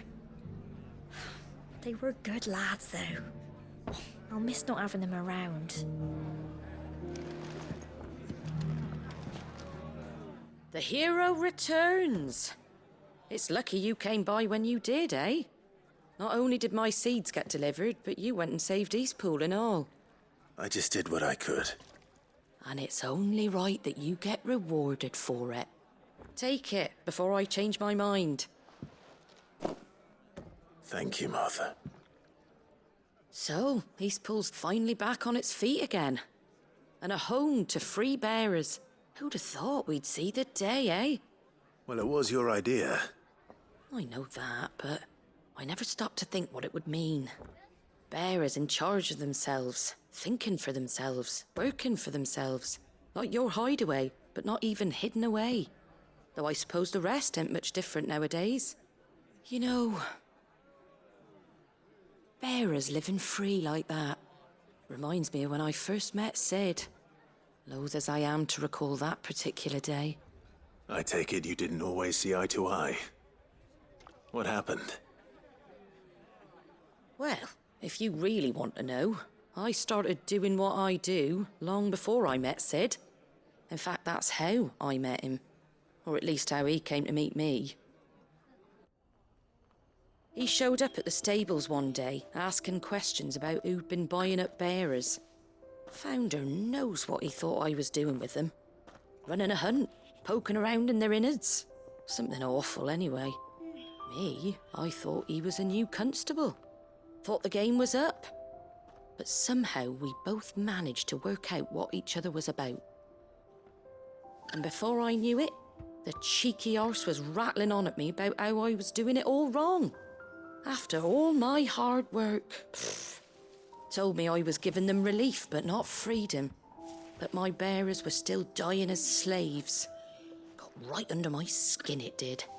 Told him if he didn't like it, he could bugger off and report me to the garrison. And do you know what he did? He smiled. And then he laughed. And then I did the same.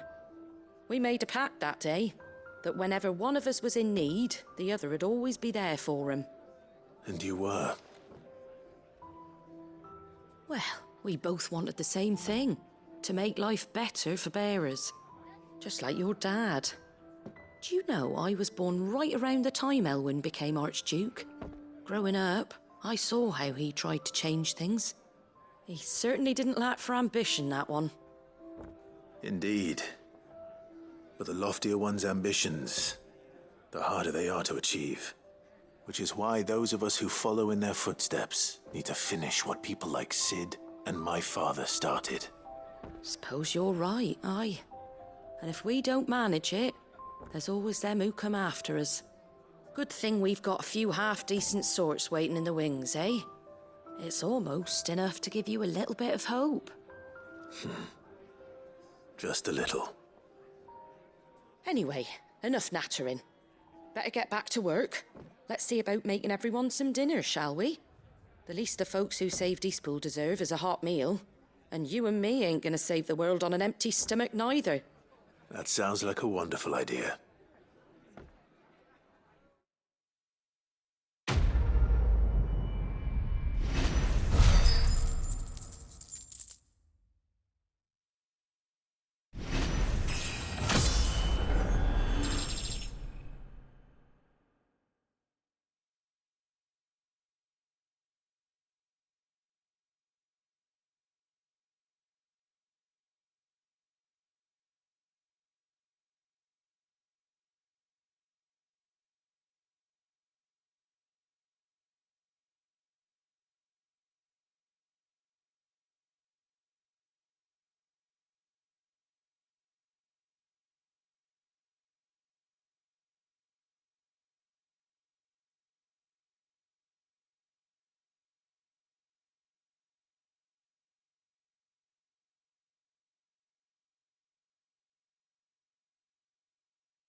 Don't worry, Clive. You went alone in this fight.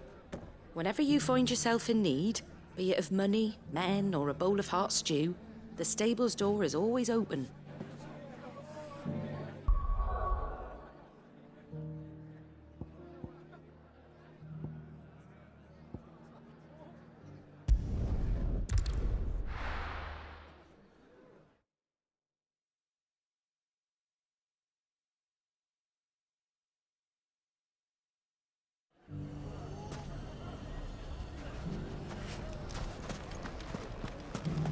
Take that, you naughty thief!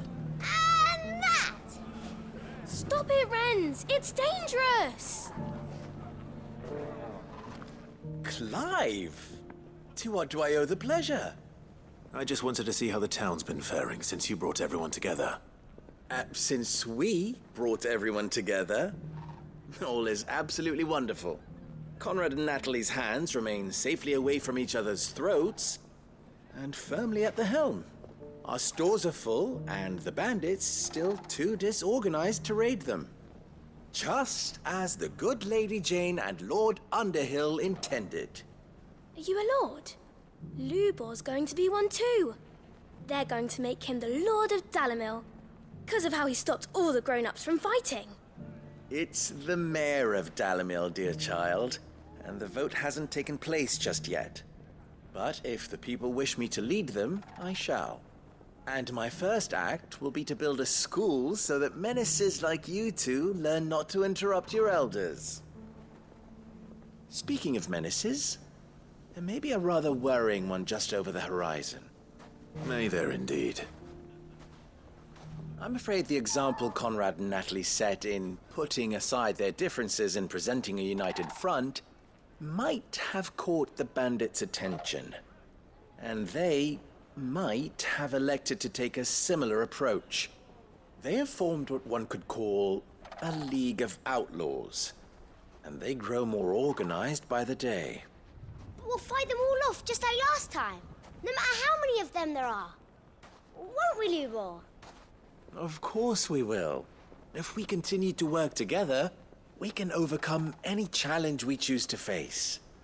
The longer we avoid facing this one, the more difficult it will be, until the only way to overcome it might be to run for the hills. Our best hope is to nip these efforts at organization in the bud, by finding those ne'er-do-wells who have yet to join the cause, and ensuring that they never do. Perhaps a certain Lord Underhill might be willing to lend us his aid once more?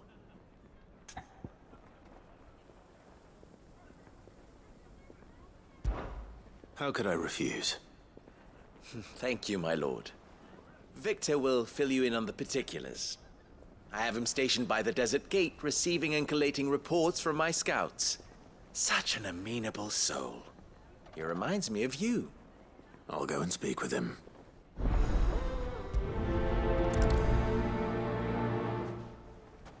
What's the difference Victor has been between a lord collating and a reports mayor? on the bandits' encampments. You'll find him by the Desert Gate. I'm sure if he has anything to ask of you, it will be simple enough. A League of Outlaws. Sounds like we have some competition.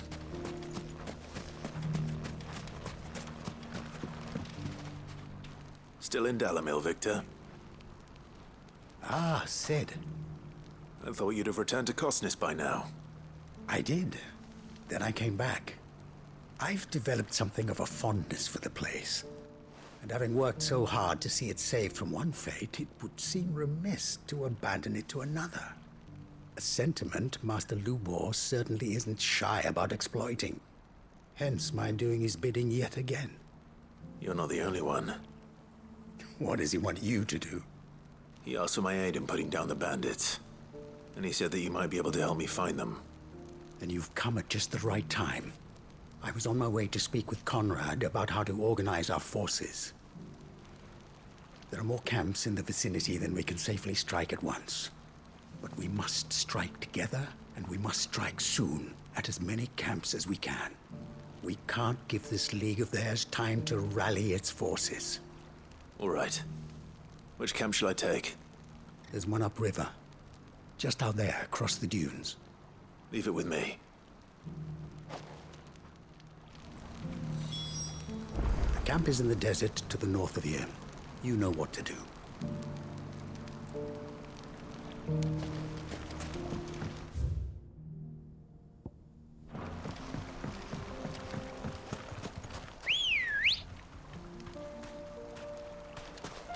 Let's go. Yeah! Those ne'er-do-wells want the band.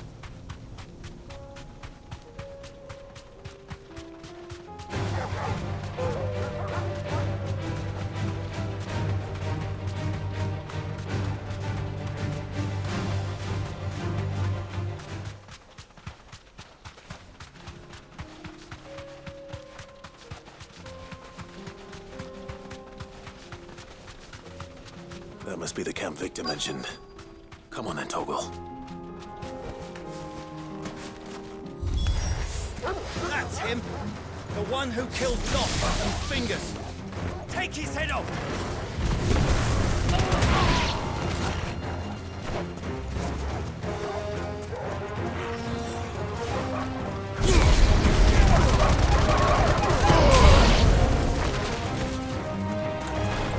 Torgal, kill!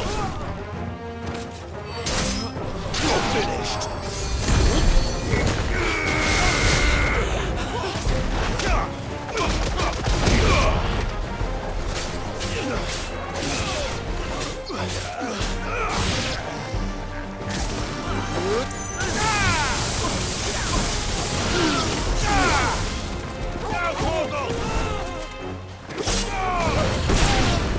All yours, Torgal!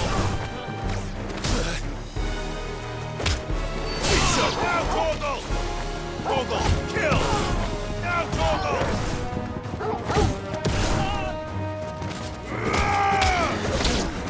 All yours, Torgal! All yours, Torgal!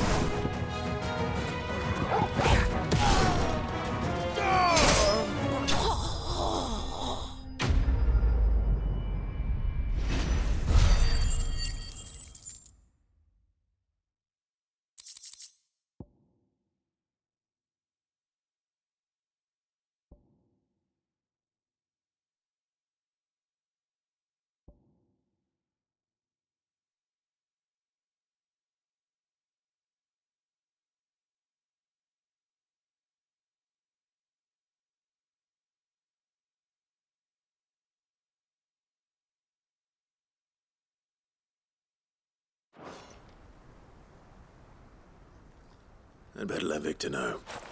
Cid, where are you? Ah, I see the bandits didn't pose you any trouble. No, but that's not why you're here, is it? No. Something's happened. We need you back in Dalimil. What is it? The whole town's in uproar. They're saying that Lubor is a bearer. What? Seems that one of our parties wasn't as thorough as they should have been. They let one of the bandits escape, and his escape route took him right through Dalimil. Some of the children spotted him, and he was about to silence them. And when Lubor felled him with a bolt of magic, and without a crystal. But that's not possible. It is, if he's a bearer and has been hiding it all these years, which is what people are saying. If he has, well, I wouldn't blame him. No man is branded by choice. Still, all those people see is a man who's lied to them all his life. One who was made a leader of himself when the world believed he should have been a slave. Fuck. I don't know where we go from here, but I know one thing. Lubor needs all the friends he can get right now. You're right.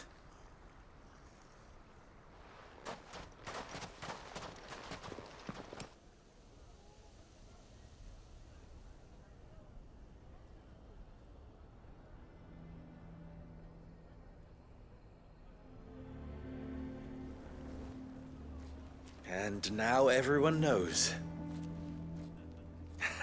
I made it a habit to keep a crystal close at hand for just such an occasion. And when that occasion arose, I forgot to reach for it. Well, it was bound to come out sooner or later. We're sorry, Lubor. We tried to keep running. But we just couldn't anymore. There's nothing to be sorry for. I rather enjoyed playing the hero for once. All that matters to me is that you two are safe. Look at him talking to his betters like it's nothing. All lies, I'll wager. Just like the ones he fed us all these years. Once people make up their minds, it's hard to change them. We need to do something, and quickly. Convince the people not to let their prejudices blind them. Convince them that nothing has changed. That their enemy lies outside these walls, not within them. You're right. We should speak to everyone. I'm glad you agree. I'll handle the townsfolk. I'm a Dalmec born and bred. They listen to me. You head to the tavern.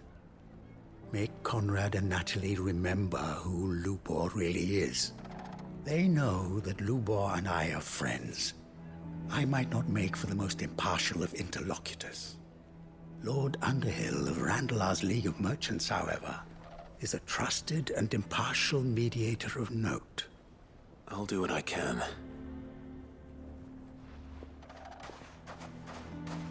Lubor, stay here with the children. I can't promise anything, but we'll try. And that is all I can ask of you.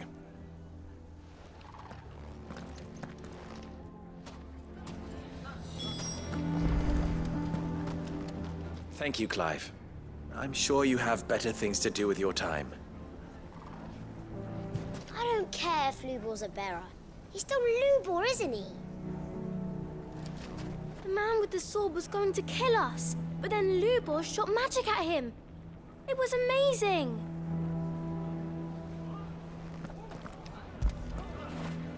You were right, boy.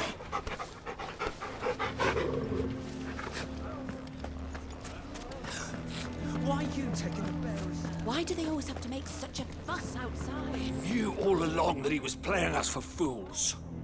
And Forgive me for disturbing you, but could I have a moment of your time? I've seen your face before. as have I, Lord Underhill, wasn't it? Of the League of Merchants. That's right. I wanted to speak to you about Lubor. The rumors that he's a bearer. All true, I'm afraid. He'll never be mayor now. Not if I have anything to do with it. But what of his wares? Bearer or no, his steel is highly valued throughout the Republic. In this at least, he's done the town a service. Might that not earn him a little leniency? Leniency? He pretended to be one of us when he was laughing behind our backs all the while. I'm sorry, my lord, but he lied to us. He lied to you. He cannot be trusted. So what do you propose? Will you drive him from his home? Close his forge? Perhaps. That is a question for the people of Dalimil, and they will thank you not to get involved.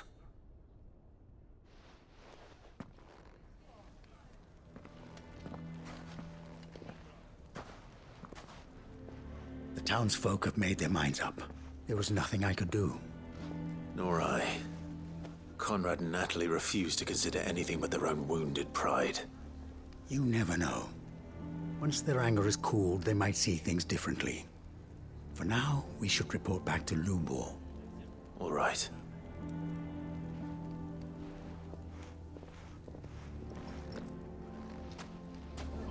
Why do they always have to make such a fuss outside? It's driving away our customers.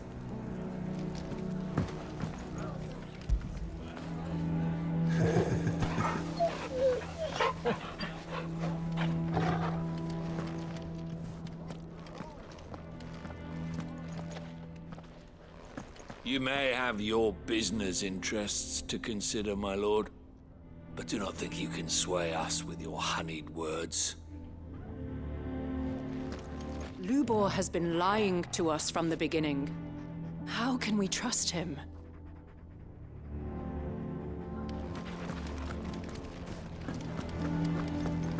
Why the hell would Victor take the bearer's side? For a share in Lubor's ill-gotten gil, perhaps?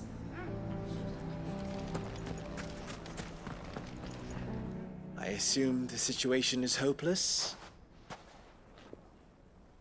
There's still hope. But...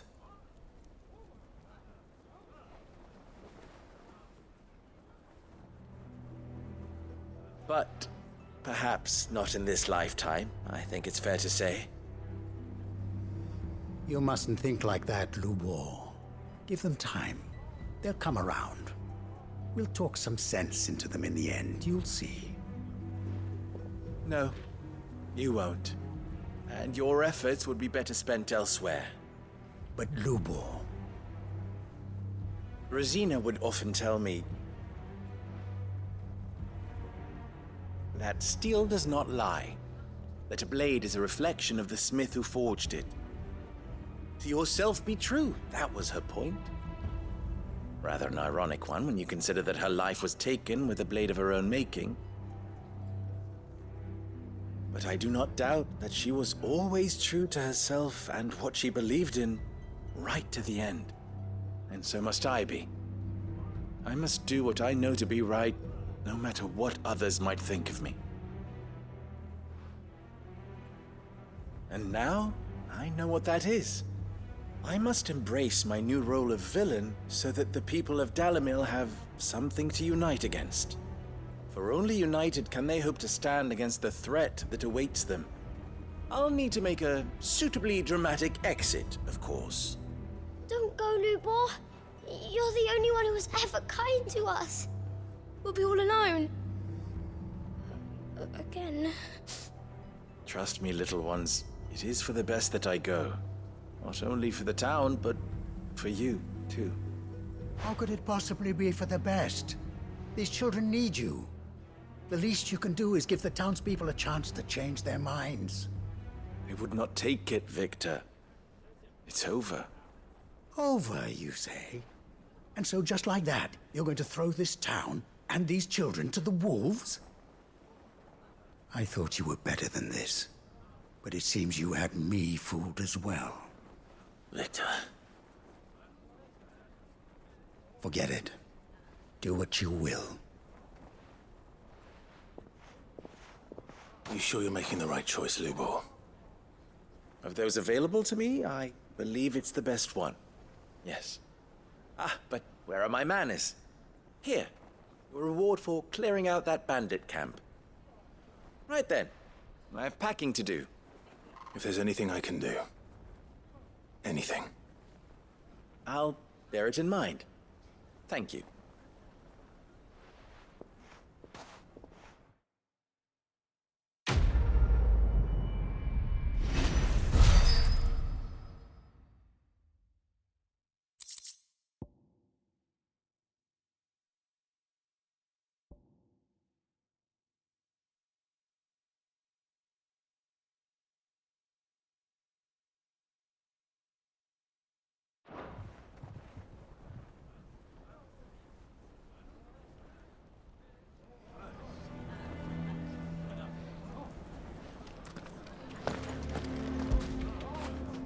Fetch!